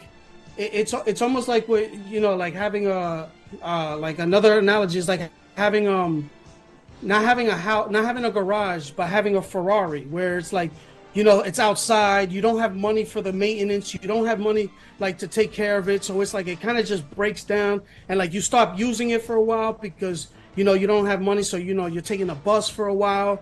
Like it's just a mishmash. Like it's not. It just doesn't make sense. And like, and that's what they've been caught up with Derek Carr too. It's the perfect thing to add to that. Like having like a quarterback that like you just wanted a quarterback. That was one of the only quarterbacks available to you. So you just gave him all this money, and he's not that good. He's not going to show up when it's time to show up, but he's Derek Carr. You know what I'm saying? Like he's put up numbers before. He's a name. So people get sucked up into the, like, oh, they might be decent this year. If Derek Carr never does it. You know what I'm saying? So, so it's just like, it's just smoke and mirrors with that team. So I think they're going to stink. The Panthers, I think they can be better. I just still think that they're just like an oddly constructed team. They got rid of Brian Burns. Like, even though they're trying to beat, like, I don't know. I don't get it with them. So I do think it's a race between the Falcons and the Buccaneers. And I just think the Falcons, even though they do have, obviously they have the insurance, the backup, Michael Penix, which is especially you loved him. But I just think that it's like the same people that think that the Falcons are going to be a Super Bowl contender this year are the same people that like think that Aaron Rodgers and the Jets are washed. It's like for some reason they think that Kirk Cousins is going to come back and be Kirk Cousins from 5 years ago, but don't have that for Aaron Rodgers. So it's like either have both or don't have either. But it just seems like they're trying to sell a bill of goods. And I know that they got a lot of talent on defense. They got two very good. You can argue a top 10 edge rusher and a top 10 safety. I don't think you have to argue about the safety with Justin Simmons. But we know how that when you put those teams together late in the off season, this late in the off season where it's almost a season, I just think they never end up turning out to work. I could tell you firsthand from the Dalvin Cook situation. He kind of came in out of nowhere. He kind of like, he wasn't part of the team. He just showed up and he was Dalvin Cook. So, you know what I'm saying? Like, he's Dalvin Cook, but that doesn't mean shit on a team that you have no equity with. You know what I'm saying? So I just think like, Justin Simmons, great player, whatever, combine him with Jesse Bates. On paper, it should be the best safety tandem in the league, but that's not how it works. And I know the Falcons, they one of their edge rushers that they drafted in last year, he got injured. I know they drafted another one, Arnold Ebiketie 2 years ago as well. So they have some pass rush, but adding Judon, the type of player he is as well. He didn't, he's coming off an injury, and he's a little ornery himself. He wants his contract. So just like the Hassan Reddick. Obviously he's there, so it's a little bit different, but he hasn't played this offseason with the Patriots. He was holding in. So I just think there's a lot there, and we know how that division is. It's always close. No matter how bad it is, it's always close. I know, obviously, with the Panthers, they were pretty damn bad, which is 2 years in a row, which is an outlier in the division. But I don't know. I just think they're not going to be as good, and I think it's a division where 9-8, 10-8, 10-7 is the winner, and those two teams, it could be either one of those two teams that win the division. Mm-hmm. So, but I'm gonna take the Buccaneers. Buccaneers repeat champions. This is the first three-way split, right? Yeah. I like it. All right, moving on. Back to the East Coast, NFC East. NFC East, always a competitive and interesting division. I'm taking the Eagles. It's almost of a default for me for the Eagles. It's less about how great I feel about them and more about how I feel about the rest of the division. Although, surprisingly, I think the Giants are going to finish in second, and I think that they will be competitive. I think the Cowboys, I think this is a year where the Cowboys take a step back. Maybe I'm a year early on it, but I don't know, man. The Cowboys, I feel like they're riding on a lot of reputation that was built maybe starting like 5 years ago. And I just feel like a lot of people go into the way that they view the Cowboys, assuming, okay, Cowboys, good offensive line. Is it really though? This is not the Cowboys offensive line that was dominating 4 or 5 years ago.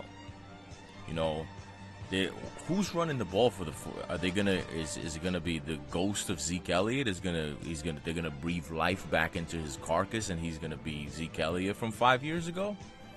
Rico Dowdle, is that how they're gonna run the ball? I mean, if it's just gonna be, we're just gonna give it to Dak, and he's gonna throw it to CeeDee Lamb. That's how we're gonna, that's the offense that's gonna get us there. I mean, good luck. But I've been a CeeDee Lamb kind of naysayer for a long time now. Obviously, last year he had an amazing year, and there's nothing I can say about it. But I just don't know.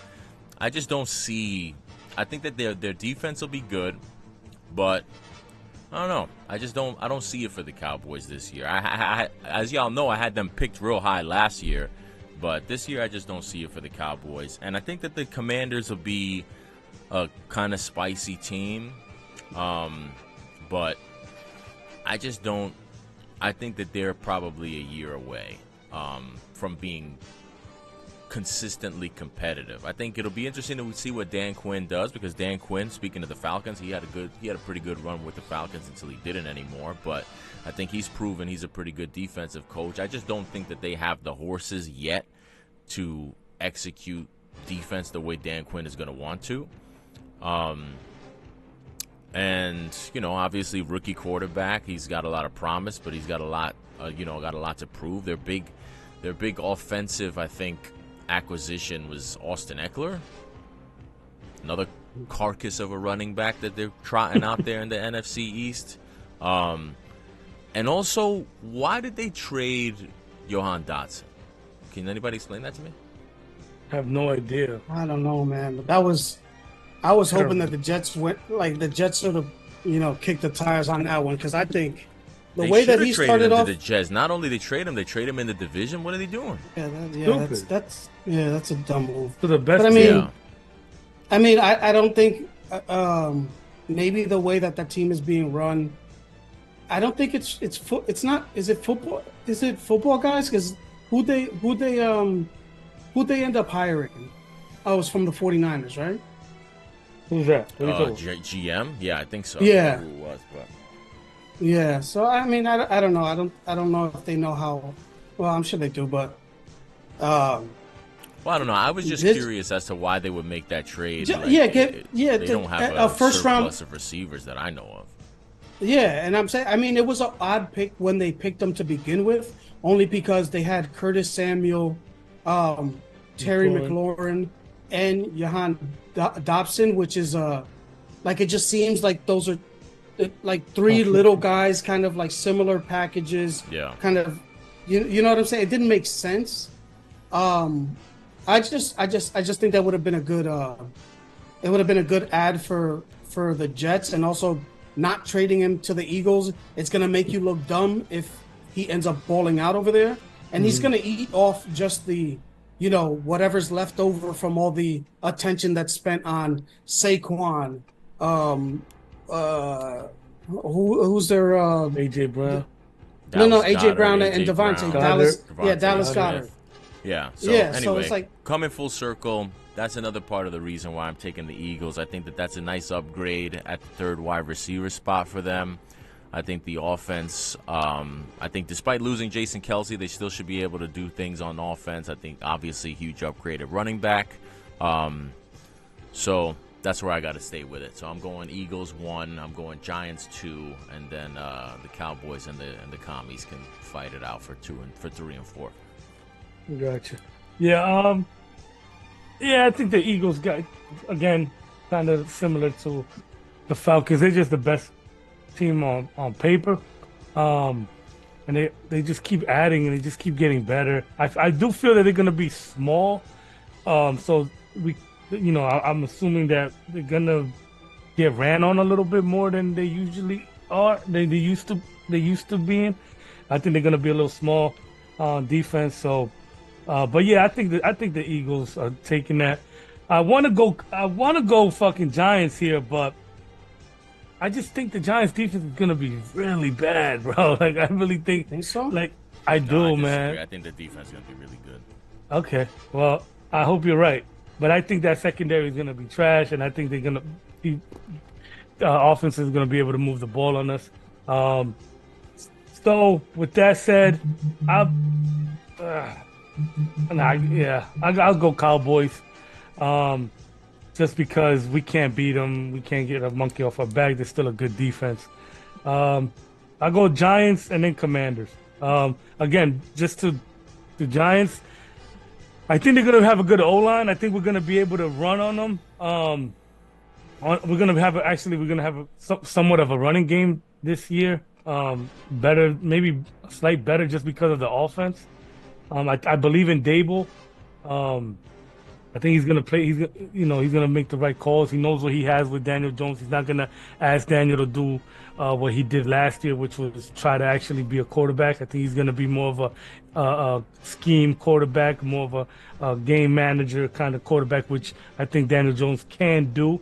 So I got Eagles, Cowboys, Giants, and then Commanders. They're just too young, and I don't even know what to think of that defense. So. Yeah. I think the Commanders are a year behind. They're a year behind the Bears. Like I think they could kind of set up to be that sort of team. Obviously they got a lot of work to do, like in terms of stacking the roster on offense, like the Bears. But going off that, like the Jahan Dotson trade, like. Man, if you guys have a young quarterback, man, you don't know what the chemistry is going to be like when you start the season. Like, what are you getting rid of him for? That don't make no sense. You know what I'm saying? Like, if anything, I like that kid too, man. I like that. What was the point of the trade? It's not like he was like some huge asset they were getting, like big. You have to take the deal. I didn't get it. Yeah, and I mean they could have. He wouldn't have lost any value if you just waited to the trade deadline. You know, the worst he could have done is probably boosted, maybe. You know what I'm saying? Right. So I don't know. I just didn't think that made sense. So I think there will be a frisky team. They're not going to be the pushover, especially with Dan Quinn and that style. You know, they're going to be a lot of one-score games, and you know the running aspect that Jaden Daniels is going to offer, I think is going to make everything a little bit closer. But I still do think that it is you know, to complete the sweep, it's going to be the Eagles division again. They just keep getting better, and it's not like they're revamping the team completely. So for the most part, they still have most of their core in place. Like, it's not like the team that I'm saying about, like the thing that I'm saying about the Falcons. Like, the Falcons are doing what the Eagles did, you know, back, I forget how long ago, like 10 years ago, where they just paid a whole bunch of players to be. Yeah, well, the Commanders did it as well, like adding all these older players and hoping that they all gel and hoping that everything comes together at the same time. I don't think that's the case with the Eagles. I think the Eagles are kind of adding players, high character players, like, it's not like you're not adding Albert Hainsworth. You're not adding that sort of player. You're adding Saquon Barkley. You're upgrading what you had. You're not revamping everything. So I still think that they're the team to beat there. And I can't pick the Giants over the Cowboys, only because the Cowboys do always have talent. They do always beat the Giants recently, and even if it's close, and even if I do think the Cowboys take a step back, maybe win 9-8 games, I think the Giants are going to win 7-8 in that range. And I do think that the Commanders end up taking 1 or 2 games that swings those records, because they're not going to be the pushover that they have been. So just give me in that order: Philly, Dallas, Giants, and Commanders. All right. I love it. All right. Last but not least, moving on to the NFC West. Last division. Also, ironically, home of the conference champion, NFC champion, San Francisco 49ers, who I'm not taking to win the division. Whoa. You know who I'm taking. Come on. I know. Come on, baby. Say it with me. Say it with me, baby. I'm with you. The Los Angeles. Johnny G is back, baby. Yeah. Give me the Cardinals. Give me the last place Cardinals. Wow. And here's why. I like what they're doing over there, man. I like it. I like what I'm seeing.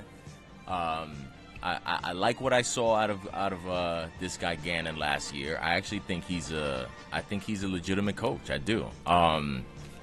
What started as a bit of a joke has really evolved into something a little bit more serious.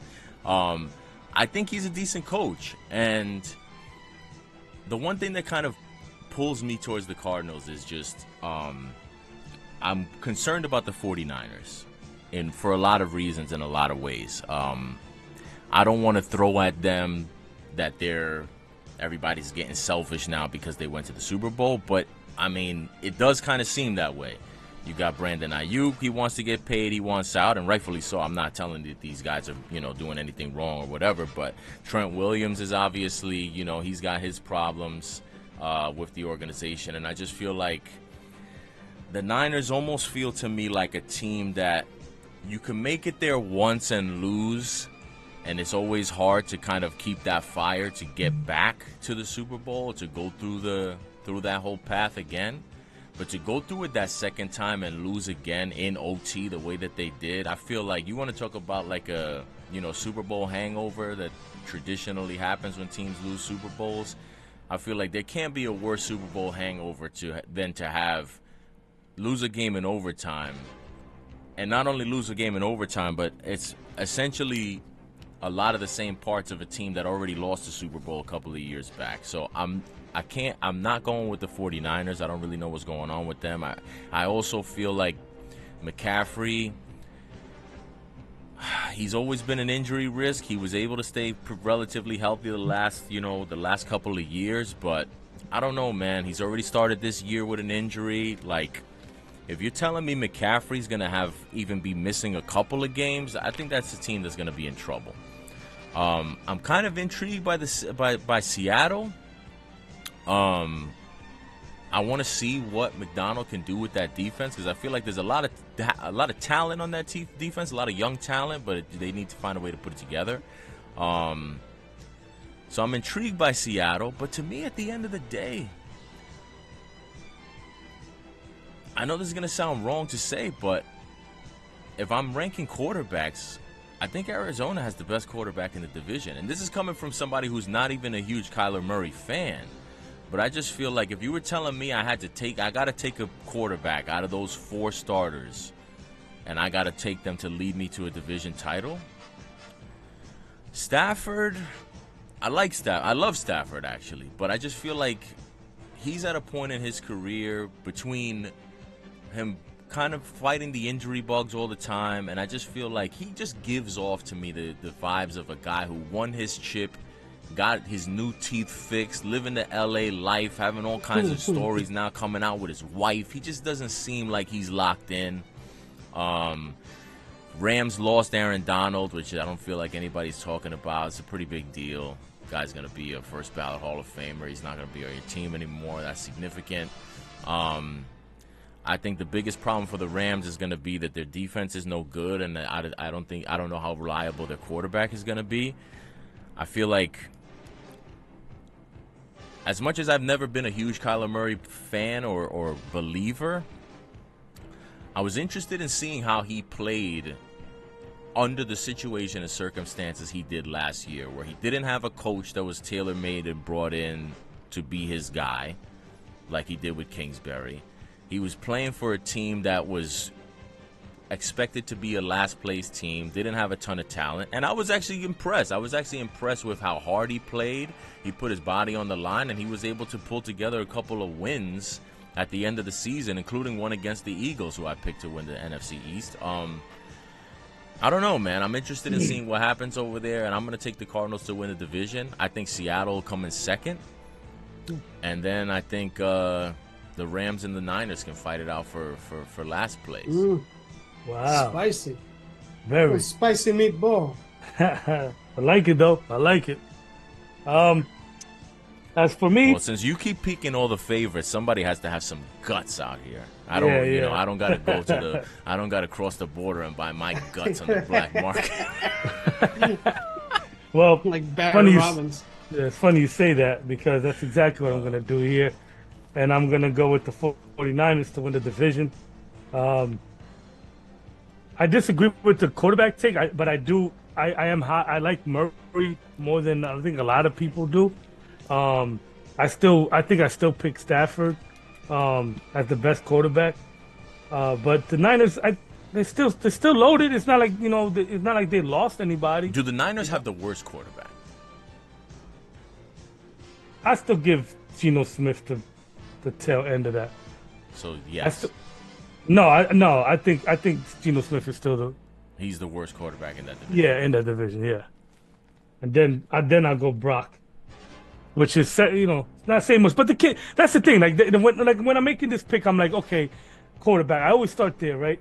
But I don't know, man. The kid, when the defenses was like, yo, just take away everything and let him beat you. He did it. So, and he did it in the biggest stage. So what's gonna stop him from progressing? You know, I think we had this discussion last year.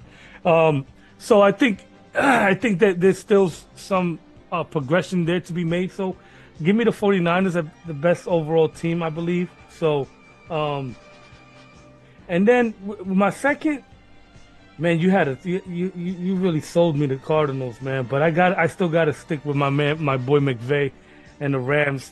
You know how much I love McVay. I heard. Yeah, I know, and you know how much I just don't like what I'm seeing for Stafford, man. And I like Stafford too, but it's yeah, but you hit it on, you hit the nail on the head when you said Donald. No one's talking about it. Everyone's acting like, oh yeah, the fucking best fucking dominant player we've seen in the last 5 years just left the team. It's okay. Nah, bro, like that's a big loss. But I just believe in the organization. I believe it, at least, and maybe not the organization, but I believe in the coaching talent. I believe that they're a unit and they really communicate, and they can't, you know.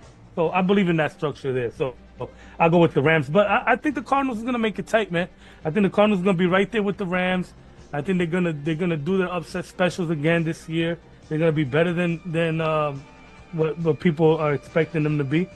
And then the Seattle, I mean, I don't know what they're gonna do there. Is Geno gonna finish the year as a starting quarterback? I doubt it. Wow, that's a hot take right there, Geno. I don't know. Don't throw that away. Yeah, I don't know, man. I think that's a possibility. Sam Howell, is it Sam Howell? Yeah, Sam Howell. Yeah, wow. We got Sam Howell taking over. You never know. But they you know. That's my thing. I forgot I had signed up for the Seattle, but you kind of lost it there. But yeah, it should be good. I like that. Niners, Rams, Cardinals, Seahawks. I'm gonna spice it up again, and I'm gonna actually go with the Seahawks to win. Wow, look at you. Nice. Yeah, because I like some of the stuff that you guys have been saying, and like, because for example, let's start off at the top with the 49ers. There's a lot of stuff going on there, and you know, like you alluded to it with you know, with saying that they've been that there might be a little bit of selfishness kicking in. But just think about it, man. How many more games have they played than most teams in the last couple years? A lot of these players have a lot of mileage on them, man. And these dudes are trying to get paid. They play a brand of football that the games for them feel like it's a game and a half. Yeah, exactly, man. Just physicality-wise, yeah. That's part of the reason why I was actually glad that the Jets are facing them early in the season, because they're still kind of like, you know, they always get their stride because they wear the league down. They wear teams down because of the style of football that they play.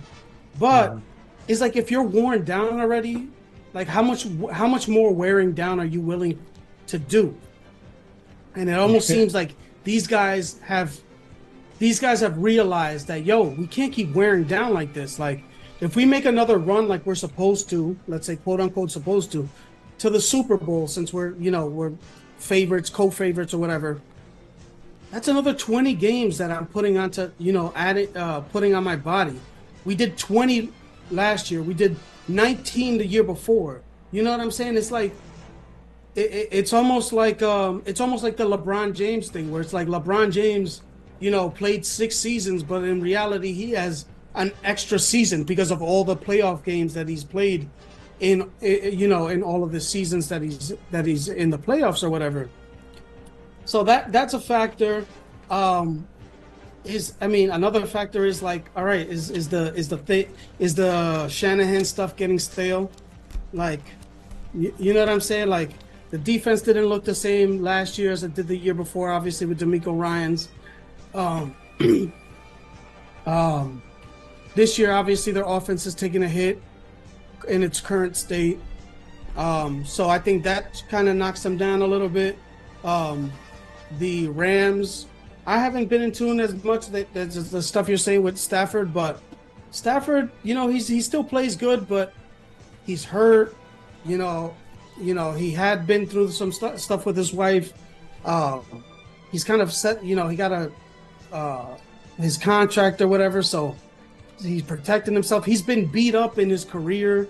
They do have a lot of young players. They always, draft and develop well. So that's another thing that kind of brings everything up to the pack. I just think overall it's going to be a way closer division. The 49ers are not winning 14 games this year. They're not winning 13 games. They're going to win 11, 10, if that. And I think that's going to kind of, like, depending on how long the holdouts go and how long it takes them to get back, they'll be a little bit vulnerable in the beginning. We saw last year how they, at the end of the season is when they hit their stride after, I forget, they lost 3 games in a row or something like that. Mm-hmm. And I don't know. I think the Cardinals are going to ascend a little bit.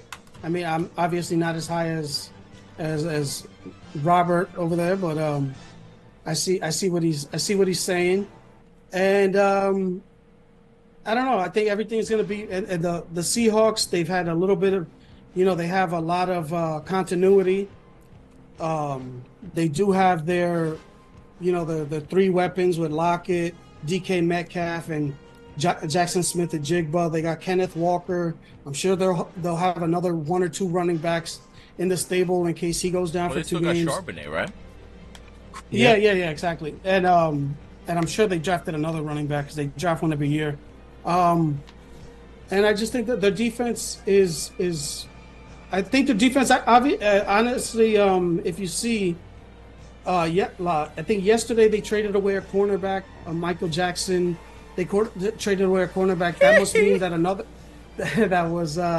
cornerback is kind of showing up in they got Kobe Bryant?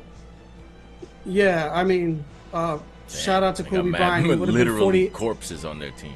Yeah. That's why I said this. He would have been 48 today. I just saw that. Whatever.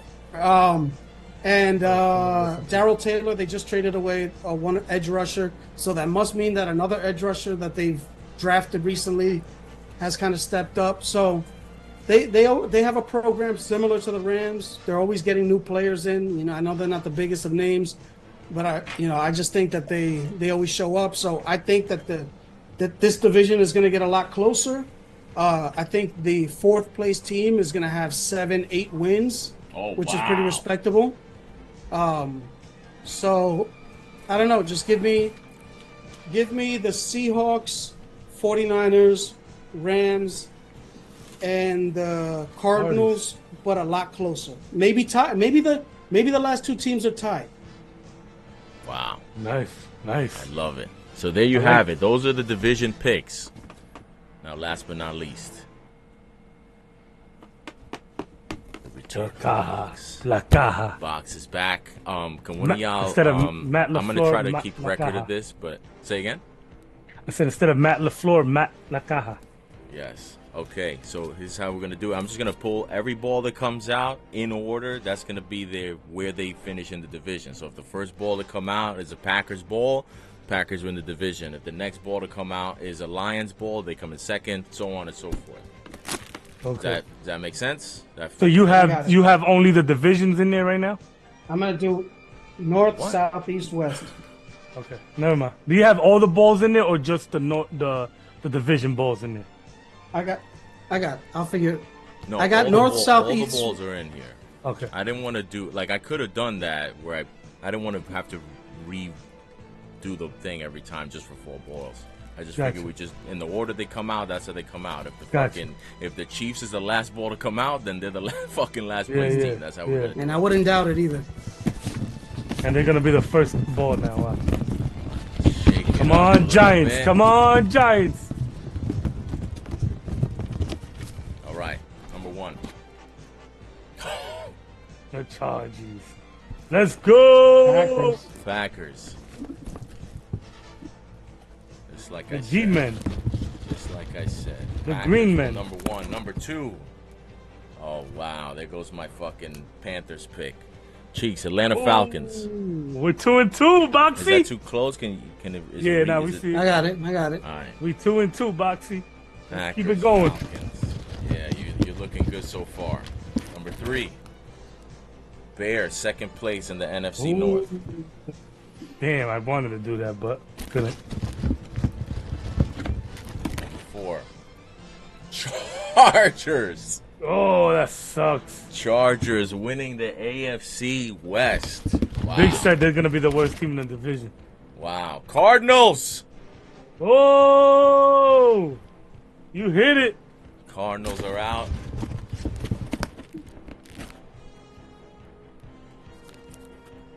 Gee, man. New York Giants. I told you, Creep. Creep want to hate on the Giants. He said he's gonna New York win Giants. 3. The box has spoken. Oh no, I'm so sorry. Let me calm down. Oh, damn, that makes sense though. Bills. I didn't want that. I really didn't want that. Don't worry, they coming in right here, Jets section. Bam. No, your LA Rams. LA Rams. Okay. I just wish I wish that defense I could say was better. That's the only reason. Vikings coming in 3rd. Nice. All the NFC North is almost done. Lions in last. Surprise. No, Wow. we already know. Hey man, the injury bug. Oh no. I'm so sorry. Miami Dolphins. Who's getting hurt? Salah's getting hurt? Don't say that. There's been a mistake. Salah got hurt. There goes Lions. Look at that's weird, man. All the NFC fucking North teams came out first. That's crazy. Weird. The box is mistaken. The box is not used to this. It's not used to this. Don't this kind of disrespect the preseason box, pressure. man. It's used to a once a week schedule here. How about this? Winning the AFC South, the Tennessee Titans. Oh yeah, he's throwing curveballs at us. Or maybe this is maybe these are in backwards order. Yeah, I'm about to just say that. Maybe the box didn't understand the assignment. Maybe.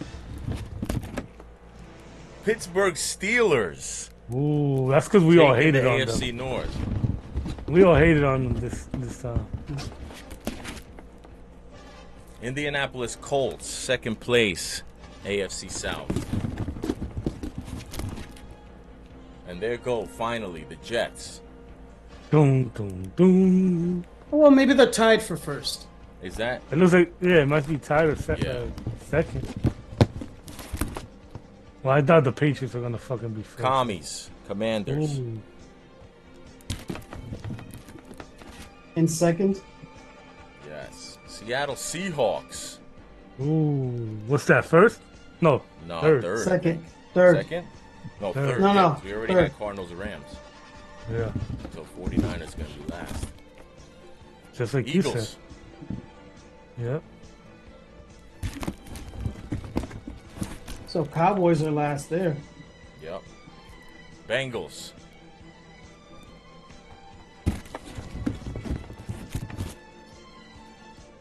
Your New Orleans Saints. Ooh, you guys really made me feel bad with that that one. Why? Because I said they were gonna come in second. Yeah, both were like Niners Saints. last. We knew that was coming. Well, I feel like Flex really, he did like the Simone Biles landing on the body after it was over. Yeah, you hurt me. You wounded me, and I was like, nah, I'm still gonna go. Finish him. I know. No, what was the word? Flex ended. Oh, I just ended you. Yeah, Flex just ended me. Pause. Cowboys. Ooh, We already knew that was coming. So where are we at so far? Do we have we got all the division We have the winners? West. Yeah, we have all the winners. We have the West. Browns. There's 3 teams left. Brownsies. 1 team left, so that we have the Ravens coming in last. I can't believe that. Tampa. Tampa coming in third. The Ravens. The Raiders. The Raiders. That was crazy. The I Raiders said the coming in Ravens. second. Yeah. Big said the Chargers gonna be the last. Panthers. Is that last for the Panthers? Yes. I think me and the Bucks Panthers. got that division neck on neck. Chiefs. Kansas City. Is that Uh-oh. last for the Chiefs? Mahomes Third. getting hurt. Mahomes getting hurt. Broncos. They're last. Oh, damn. Stop saying people Oh. are getting hurt. Why are you putting that shit out there?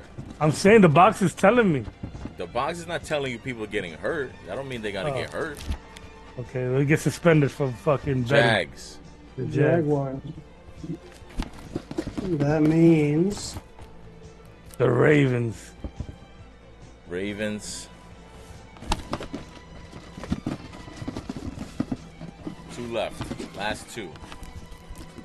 yeah, we got the Texans. Get out of Texans in last place. here. The And Patriots. the Patriots. Patriots. There you go. And there you have it. Those are the bots. So go over there. What were they again? All right, so in Just the the winners. north. So in the north, we have AFC North, Steelers, Bengals, Browns, and Ravens. Wow. NFC North, Packers, Bears, Vikings, Lions. Ooh, I think In the those are backwards. South, in the South, we have AFC, Titans, Colts, Jaguars, Texans. NFC, Falcons, Saints, Tampa Bay, Panthers. Yo, that's crazy. He really literally did the backwards, right? Those first 3 were complete backwards. That was crazy. East Wow. in the East, we have the AFC, much to my chagrin, the Buffalo Bills, the Miami Dolphins, the New York Jets, and the Patriots bringing up the rear. In the NFC, we have the Giants winning the division, Commanders coming in second, Eagles in third, and Cowboys in last. You could say that's Wow. reverse. Now with the West, we have the NFC, which is the Cardinals coming in first, like Bobby predicted. Then we got the Rams, Seahawks, and 49ers.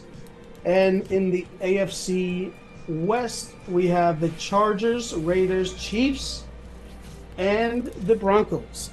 Wow. That is some. Those are the hottest of hot takes by the box. But listen, The box went 40-14 last year, so I will not make arguments, but we'll see. We'll see. We'll still do the we'll still do the weekly drawing for the box. Maybe the box will have some less outrageous picks with the weekly picks, but I mean, that's gonna do it. It's been a long show. That's gonna do it for this show. Next week we'll have we'll do some we'll finish up futures bets. We'll talk some starting quarterback comparisons, and we'll just fucking get ready for the start of another crazy NFL season. Rookie of the year, comeback player of the year, maybe. Yeah, we got to line up all those big prediction week next week.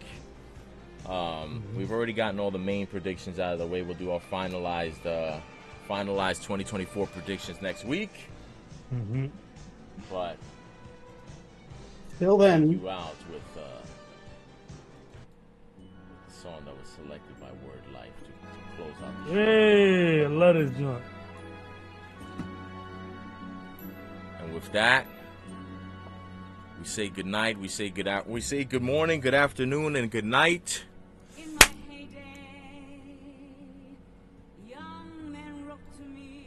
Can't go wrong with that, bro. Can't go wrong.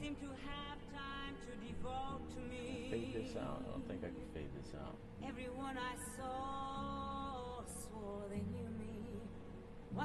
want to let it rock for a little bit, though. So hard. Tell me now. I feel like a superstar when I cruise with that shit on. Now that first part of the song, that sample, what is that? That's Is that Nas's like? No, that's Scary Movie. Eminem and Royce. Oh, that's what that is. Wow, I should have known that. Bad Meets Evil. Fuck. Bad Meets I should have known that. That Royce the 5'9" shit. They have that part too. I think that part. Yeah, as soon as I heard it, I recognized it, but I couldn't remember what that sample was. And I didn't want to look it up, because I'm sure I could have looked it up, but I didn't want to cheat. Yeah, I'm the same way. I'm the same way. I can't look it up. Anyway. Well, that's going to do it. Long show. We'll be back next week.